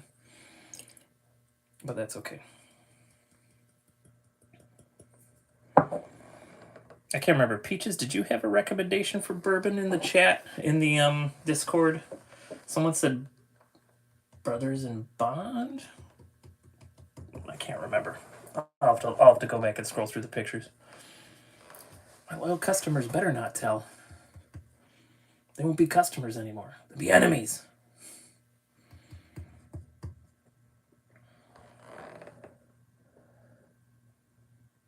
Only wine. Okay, maybe it was Shelly then. Someone recommended a bourbon in Pete's Discord. I'll have to go look it up and see what it was.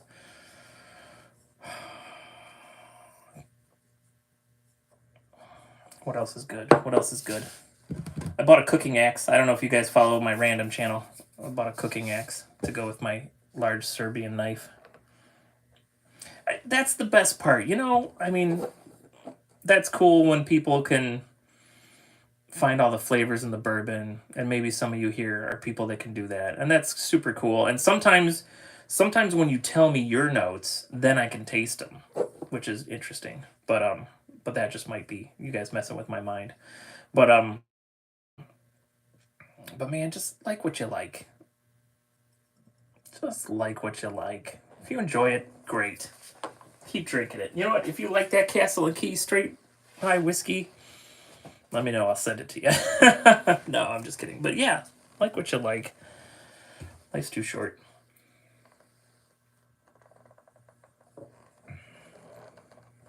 Sorry this has gone from working to just hanging out and drinking. I hope it's not too boring. One thing I can do is talk, so, you know, at least there won't be any dead air.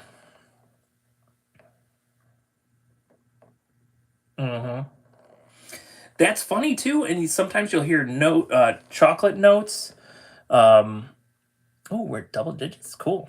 Yeah, sometimes people talk about chocolate notes. They talk about maple syrup. They talk about molasses. Actually, I follow a channel.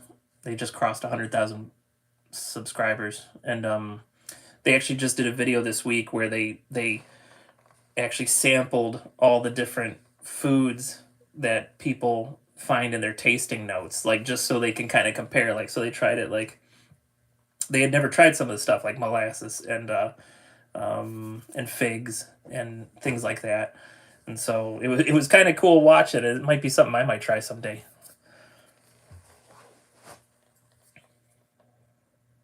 But yeah, maybe that would be the way to learn the tasting notes, is actually taste some of the actual foods that people say they try. So I bought a small bag of potatoes as a gag because Pete Carney, the fella that inspired this channel, he noted that on my Izzo's Place logo that the microphone looks like a martini glass with a potato in it. So I bought a bag of potatoes just for a gag, made a martini, put a potato in it for a garnish. I've heard leather. I've heard earthy. Earthy kind of goes like with watching, or with earthy goes with oak a lot of times. But yeah, leather. Like, that's weird. But yeah, so I totally wasted money on a bag of potatoes. I should probably, but they're starting to grow. They're starting to grow. So I did my little gag, and now I've got 15 potatoes that are trying to grow into more potatoes. Potato land. No, they didn't. Okay, I get your comment now. No, they didn't eat any leather. That would be hilarious. Just chew on some. Actually, I work for the purse store. I could get some leather to try.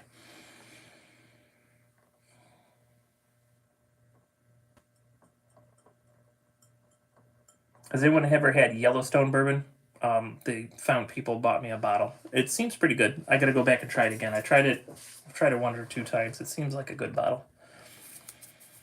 I don't know where Yellowstone is out of. I saw that on Amazon when I was researching the oak barrels. I saw that vodka time. Oh boy, I do have some potato vodka in the freezer. I'm gonna call it the freezer because it didn't keep my popsicles cold. That's for sure. Jellystone. Hey, boo boo. That's a nice picnic basket full of bourbon for you.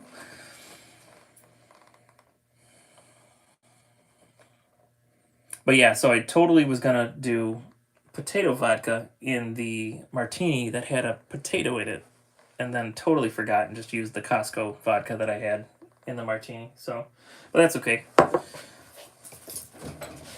So I haven't tried it yet, but I may as well show you the bottle. So I haven't tried it yet. There were a couple of potato vodkas at the liquor store. Oops, I guess that way would be better to be able to show you. So, so because it's potato vodka, I guess it's gluten-free. I mean, how much gluten is there in normal vodka? I mean, I don't care if it's made out of wheat or corn or whatever. Like, there can't be that much gluten in it. But whatever. It's gluten-free. But I haven't tried it yet. I had some... where's this made at, anyway?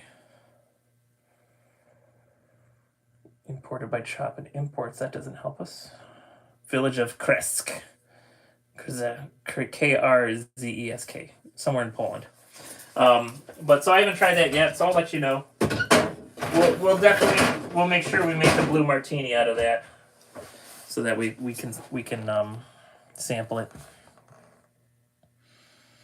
Yeah, maybe we could turn the potatoes into vodka. Oh, that's what I started to say. So, when I was researching oak barrels, found out I could buy a small oak barrel on Amazon, dirt cheap, and I think it might be charred already. But if not, I mean, I'll flame it up. It's all good. But while I was researching that, I found out that you can buy a still on Amazon, anywhere from 1 to 13 gallons. So I'm like, oh, I was thinking of building one anyway. Probably would be safer if I bought one. Of course, then I got to make sure that I don't drink. Isn't like the first bits out of it? Isn't it like ethanol basically? You're not supposed to drink it. You gotta like toss or burn the first bunch that comes out of the still. I mean, of course, I'll be distilling seawater into regular water. I'm not gonna make any alcohol, Big Brother. Whoever's watching this right now. Yeah, right. They're not watching me. I don't even get any bots in the chat. That'll be like when I know I've made it, when I get bots in the chat. Oh, cool. That's awesome. Brick oven, nice. Yeah, cool. That would be fun. So I was recently just, blabbing to my wife like, oh yeah, I think I would like to learn how to, I want to get a smoker and smoke some meats. And she's so witty. She comes back at me. She's like, oh yeah, how about if you just replace the propane in the grill that hasn't worked in 2 years? I'm like, oh, all right. She's like, priorities, Chris. I'm like, oh, okay. Oh, someone's talking in binary.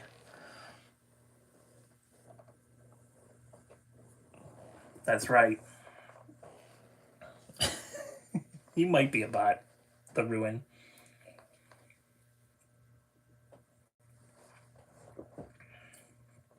I can't believe there's 7 of you that want to watch this. I love you all.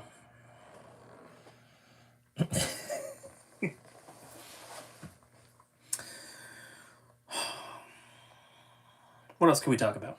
What else do you want to hear about? For some reason, this just popped in my head. So we'll just talk about dreams. Dreams are fun. If you have any fun recurring dreams, let me know in the chat. I had this dream when I was a little boy. It's like a haunted house dream. There were monsters. It was scary. It was a nightmare. Right? So, and I can remember like all the different rooms in the house. It was very strange. Oh, cool. Thanks, Peaches P. Thanks for hanging out with us. Enjoying a little wine. I hope you sleep well. So I had that dream as a little boy. I had that nightmare. So then in my late teens, early 20s, I don't remember exactly when it was, like had a dream where I went back to that house, and all of the things that were scary, like, were coming out and be like, dude, we missed you. Where you been? And there was like a picture of me over the fireplace mantle. It was like the weirdest, happiest dream I've ever had. It's like, and so not scary at all. It's just like this, all these weird Desi and all these weird things in the haunted house missed me somehow. It was just like a nice, weird, warm feeling. Do you have any falling dreams? My falling dreams, I would always, they say like if you hit the ground in your falling dreams, you die. I don't know how much I believe any of that, but so my falling dreams would always end 5 feet off the ground. Those old school metal garbage cans with like the metal kids that like the metal lids that kids would like use for a shield or whatever. Like those would appear underneath me, and I'd hit the cans, but then I'd wake up. I'd never hit the ground, so I can't tell you whether or not I can't tell you that I hit the ground and then didn't die, but I hit the garbage cans. 8 people. You people are wonderful and sad at the same time. I love having whoever's here is here. Anyone that's joined recently, we're just hanging out. We're having a sip of bourbon, and because I didn't have enough materials to finish the doors. That could be it. That could very well be it. That could very well be it. Have you ever had a dream where you've taken control? I've only done it once, and it wasn't for very long, and I just flew. Like, that's the only thing I wanted to do. And it was, like, the dream was kind of, like, clear. Oh, cool, thanks. That's pretty funny. Yeah, I've done that before. I don't know if I've ever flung it, but yeah, you do the... That's awesome.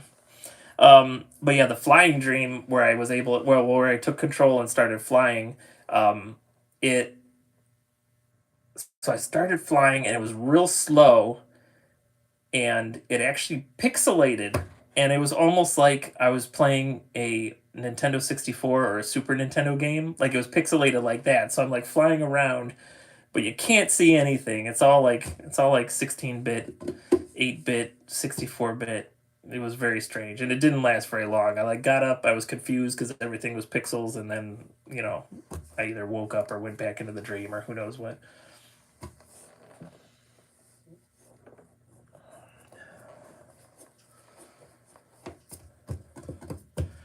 So it was cold enough. We just had a little polar vortex, of course, come through. Interesting. That's cool. I've heard sometimes like different medications. Oh, cool. I've heard different medications or vitamins, even vitamin supplements, will give you really vivid dreams. Yeah, I could guess that. I can't remember. Someone was telling me about something. I'll have to look up the for the pixelated dream. Maybe not. Maybe not. I haven't had any good moonshine in a long time. What was I just saying? I don't even know. I'm starting to read the chat.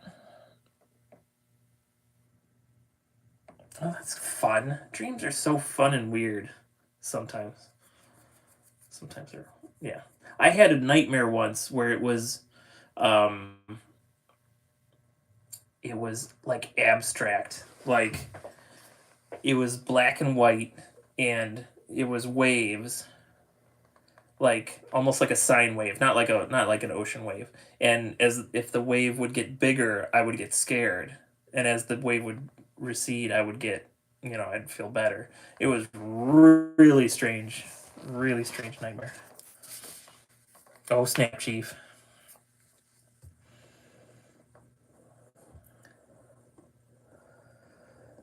Oh, that's funny. Yeah, yeah. I'm off it now. I was on an Asimov kick for a while. Love the robot books, and so yeah, I can imagine if I fell asleep thinking of robots, that would be fun.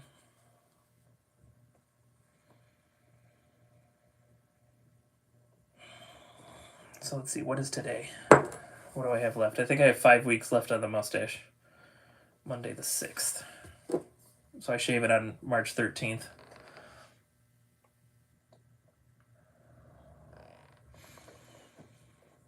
Yeah, I remember the book too. The movie and the book. I never didn't see. Didn't they have a sequel recently? I haven't seen it yet. If they have.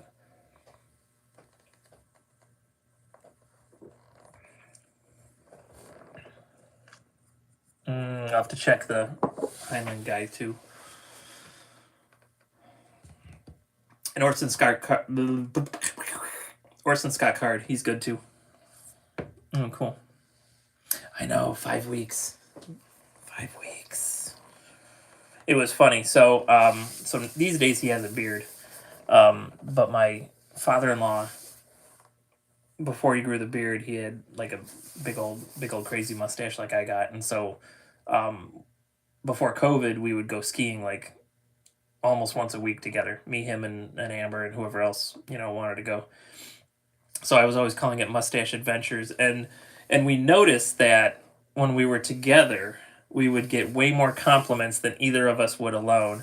And so I can't remember if it was the first year of COVID or the second year of COVID, and we were bummed out that that we hadn't had any mustache adventures. So he got me an extra couple weeks one of those years. I can't remember which year. I don't know if it was last year or the year before.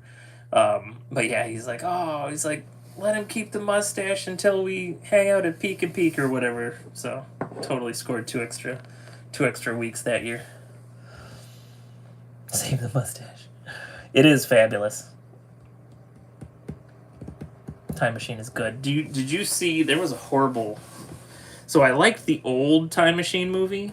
I don't know what year that was. I don't know if that had to be in the 60s when that first Time Machine movie was, and I thought that was pretty good. The remake was almost unrecognizable, and it was a decent movie on its own, but if they had named it something else, it would have been, I don't know if it's that fabulous. It was a pretty good movie on its own. If they had named it something else, that's like the movie I, Robot. Like, has nothing to do with the book I, Robot. They just wanted to try to sell some extra tickets by calling it I, Robot. And I feel bad for the writer of that movie, because then, yeah, the executives made him change the name to I, Robot to try to sell some more tickets, and then nope. Oh well. Yeah, it's definitely best. Although anything with Jeremy Irons in it, I like to a little degree.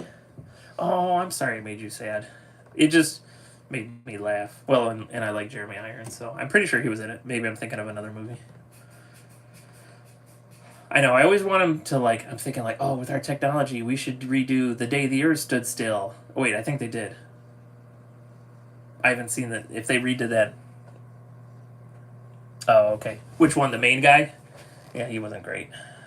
I liked I can't remember the actor, the black actor that did the he was like the computer program. I liked him in it.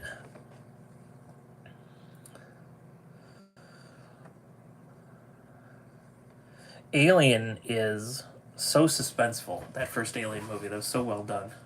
The second one was more like it was like a little bit of a gore fest action movie. But yeah, the first one. Nice. I was in a play in junior high. I was in a play called Don't Rock the Boat. I played the seasick ship engineer. I was not a main character. So, Chief, have you ever seen Duel? It was a movie. It was like Spielberg's first real movie, I guess. And it's about this guy cuts off a trucker, and the trucker has this ancient looking, horrible diesel, scary truck. And basically the movie is the guy stalking him, trying to run him off the road and kill him. It's very much like Jaws, kind of you never see the driver. All you see is his hand once in a while. So the truck and the driver all turn into this monster, and so it's almost like an unstoppable monster like Jaws. And actually, do I want to spoil it for you? I won't spoil it for you. So there's so the sound effect at the end of Duel Yeah, you gotta watch it. You will like it. Yeah, and so there's a sound effect at the end of the movie, and Spielberg actually remixed it and added in some other sounds for when the shark dies at the end of Jaws. So he was like, it was like a little callback to his Duel movie, and it's worth watching. It's worth watching. Spielberg's always good, even even in his early days, he was good.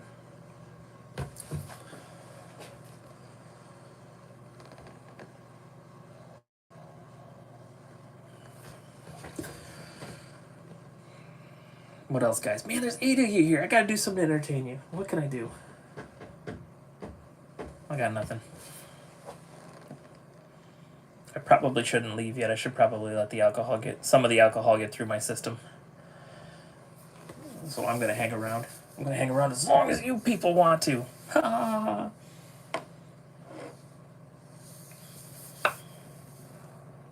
nice soft shoe. I wish. So, funny thing with The Godfather, I borrowed the book from the library, and this is probably 6-7 years ago because I don't read anything anymore. I always audiobook it now. But so I borrowed the book The Godfather from the library, and it has most of The Godfather 1 and 2 like in the book. Like those two movies are more based on the book. The third movie is kind of just based on whatever they wanted to base it on.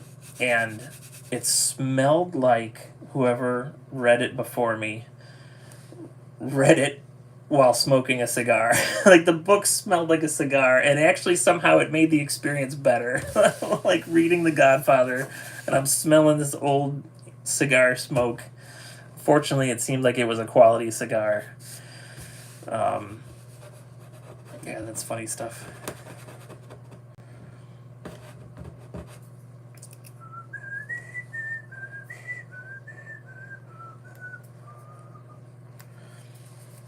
We had dinner in Little Italy in Cleveland years ago. This is a long time ago, and they had a violinist that night, and he was playing the melody from the Godfather movie. It was very fitting. Eating pasta, eating pizza, listening to that song. I used to dance. I should probably dance again. I used to exercise. I should probably exercise again. I used to do more than just work and drink. We'll get back to that someday. I didn't pay any attention. Did anyone know if the groundhog saw a shadow or anything? It's so good. It's so good. And that same fella, I believe the same fella that wrote the Godfather theme, I think he did The Mission, which is also a good movie and a great soundtrack. That's awesome. And I can't remember what that means. So if he saw his shadow, there's 6 more weeks of winter? There's 6 more weeks anyway. It doesn't matter. Okay. That is a great movie, though. I haven't seen that in a long time. I should watch that. I should have watched it on the 2nd.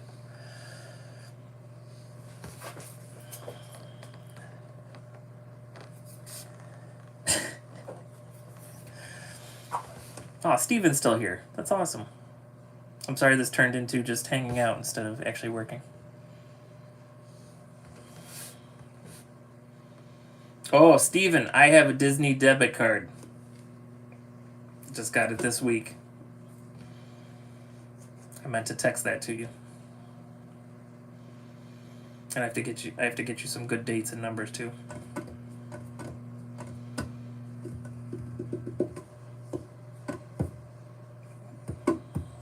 What else? Anything else? Got nothing else for you.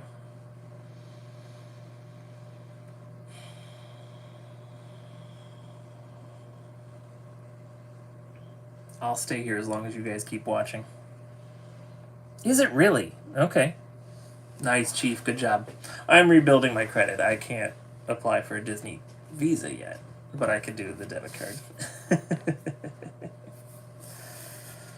No, and that's been a couple year process. Like, I don't think there's any credit card companies that are angry with me. I think I've settled all of those, and so time to rebuild.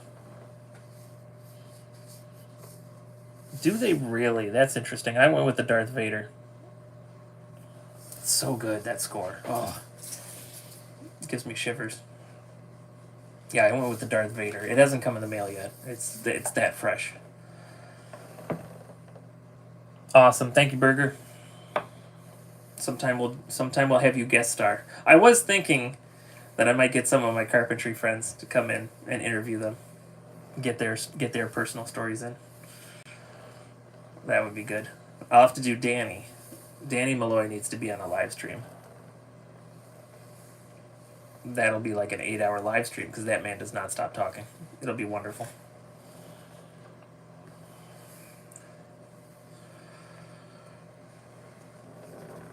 I know, right?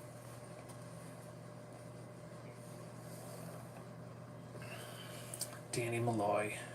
So Danny Malloy, he is the youngest old guy you'll ever meet. He's gotta be.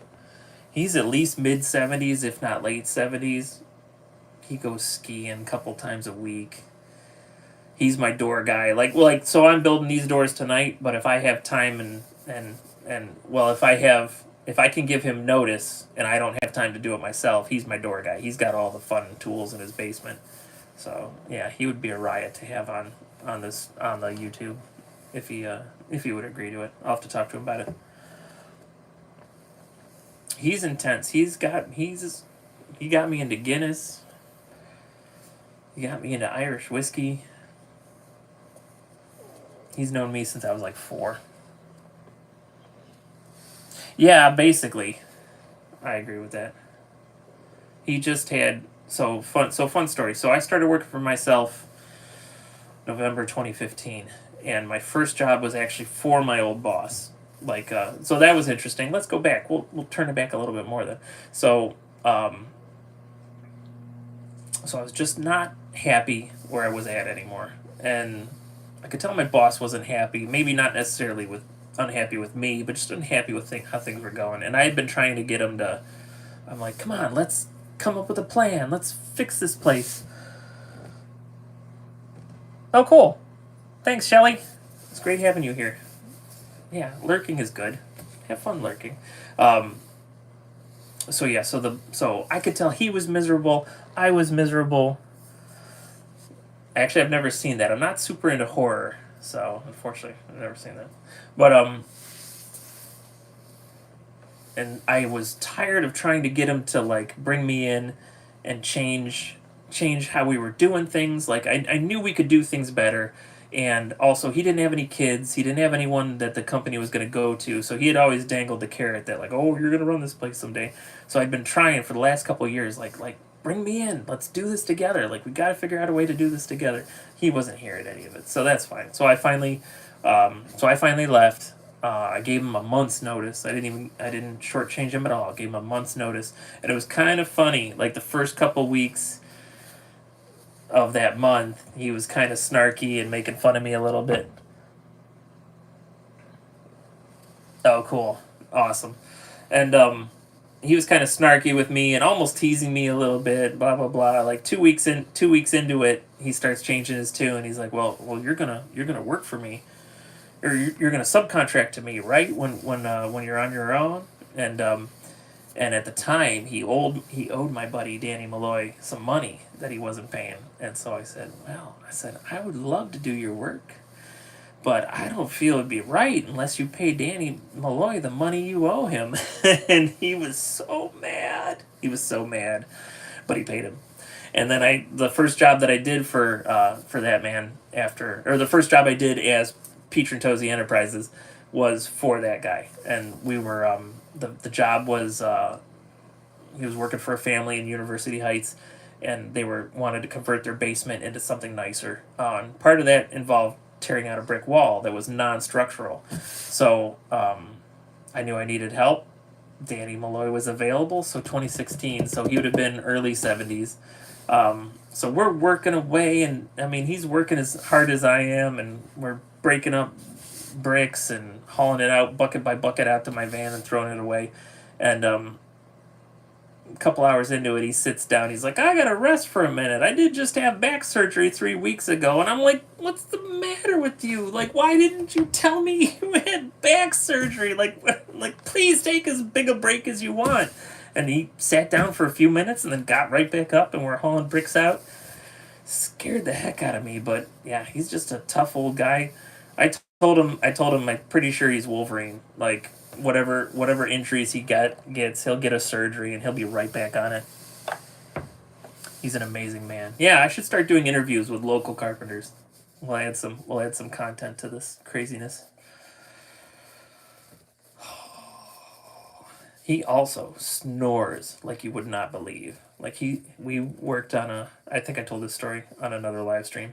But anyway, we went and did kitchen install in Ellicottville in a ski lodge or a ski chalet that a customer locally owned, and so we got to spend the night there, obviously, because it was more than one day's worth of work. And man, if I didn't have like foam plugs, I would not have slept that night. It was insane. I was teasing him the next morning. I'm like, Dan, the customer called me. He wants us to check the rafters after you're snoring. We're pretty sure like you might have shaken up the house a bit, but it was crazy to listen to.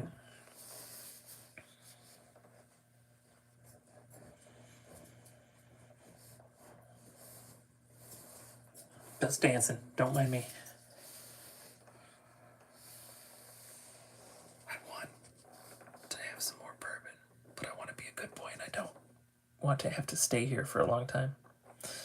It is hard to sleep with a lot of noise. I've even gotten where I used to be able to sleep with a light on, or like a hallway light could be on, or a night light could be on, and I've gotten where it has to be dark. I gotta have the whole room shut down as much as possible, which is fine for the wife because that's how she preferred. She was always annoyed when I would have like a door open or a light on. So now we sleep similar finally after all these years.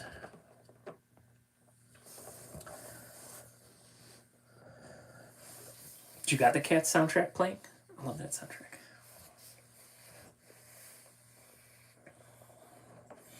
Slowly losing viewers. Slowly losing.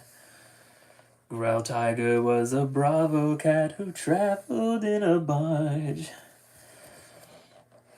That's good stuff. I don't care how bad it was. I liked that Cats movie. It was terrible, but I liked it. I think I liked it because it was so terrible.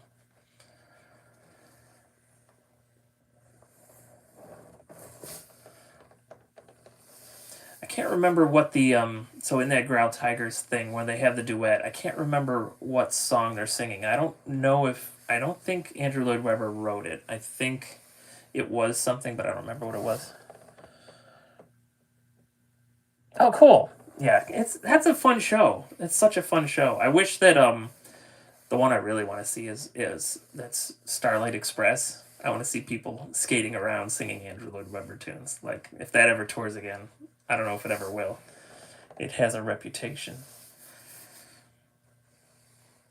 Yeah, Cats is always fun. I was real fortunate. I had an uncle. He took me and my sister when we were teenagers to New York, and we saw Cats, Phantom, Carousel, Les Mis, and Miss Saigon. He took us for like 4 days, and we saw 5 plays. It was incredible. I don't know if I've ever seen Sunset Boulevard. Cool, I'll have to look up those commercials. I don't remember them. But yeah, that was an awesome trip. And we stayed in the I don't know what hotel we stayed in. We stayed somewhere in Manhattan. But the hotel, the lobby seemed super fancy, like lots of marble, very classy looking. But then the rooms were kind of dingy, and all night there was like we must have been real close to a dance club because all night you hear so it was a very interesting experience. That was the first time I was ever in New York. And we did, in addition to the 5 plays, we did we saw did we go to Statue of Liberty? We saw Empire State Building. We went up the Twin Towers. I don't remember if we made it to the Statue of Liberty that time. I'll have to check it out then. I kind of grew up on musicals. Between my uncle and my mom, saw a lot of musicals. So I don't think I've ever seen Sunset Boulevard. I will make sure that I watch that in the next couple weeks. Seven Brides for Seven Brothers. That was a classic one. Maybe not. Maybe not appreciated these in these modern times. What other good ones? Oh, it's I don't know if it's technically a musical. They sing in it, but I do enjoy The Happiest Millionaire. That was a Disney one. It had alligators in it. That was a good one. I'll have to watch that again sometime.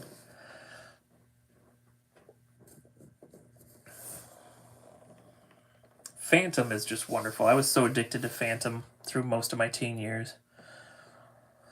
I was in the orchestra with the cello, and we would play a Phantom melody, and I got often yelled at for singing while we were playing. I don't know if I was bad or if I was just distracting, but yeah, I would get yelled at, which is fine. I got yelled at a lot. When I worked at the Dairy Queen, the owner, he told me once near the end of my time there, he told me, he's like, Chris, he's like, routinely, I'll see you do something that would like deserve like one of the little cash bonuses. He's like, and before I can get back to my office to like write out the little bonus award, he's like, I see you do something so stupid, and I can't do the award. So I'm like, yeah, that sounds about right. Oh wow, cool. That sounds awesome, Steven. So I got to see, I think I've seen Phantom 3 times. I don't remember who played him in New York when I saw him. It would have been, I could probably figure it out if I go back. It would have been like 93, 94 that I saw it. And then I got to see, the guy that did a lot of Jean Valjean. Can't remember his name now off the top of my head, but I got to see him do the Phantom in Toronto. And then I don't know who played him in Cleveland when I saw him in Cleveland. I don't remember if it was anyone famous or not. Can't remember the dude. The dude that was like the first Valjean.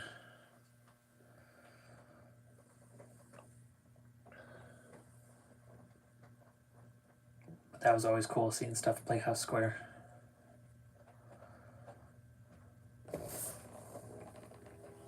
Yes, that's exactly right, Stephen Colm Wilkinson. Yeah, I got to see him do Phantom in Toronto. That was for a orchestra field trip. Like I was in the special orchestra at the special in a good way, not the way you're thinking. But I was in well, so I'll be an egomaniac. I'll call it the elite orchestra then, since special doesn't always mean special anymore. So I was in the elite orchestra, and we went as a field trip up to Toronto to see Phantom. That was awesome. And then my poor honest mom. So like we're coming back to America, and at the time, this is way before 9/11, so it was easy to get in and out of Canada at the time if you kept your mouth shut. But so my poor mom, honest mom, like the guy comes onto the tour bus, like they rented one of those motor coaches, and he's like, all right, everyone here born in America, right? Like kind of the customs guys, like kind of joking, coming along, like talking to the high school kids. And my poor mom says, well, I was born in Canada. And then 3 hours later, they finally let her back into the country. So what had happened is my grandfather was in the military, so there was a lot of moving around. And somehow, grandma and grandpa were American citizens. Mom was born in Canada just because of his military career.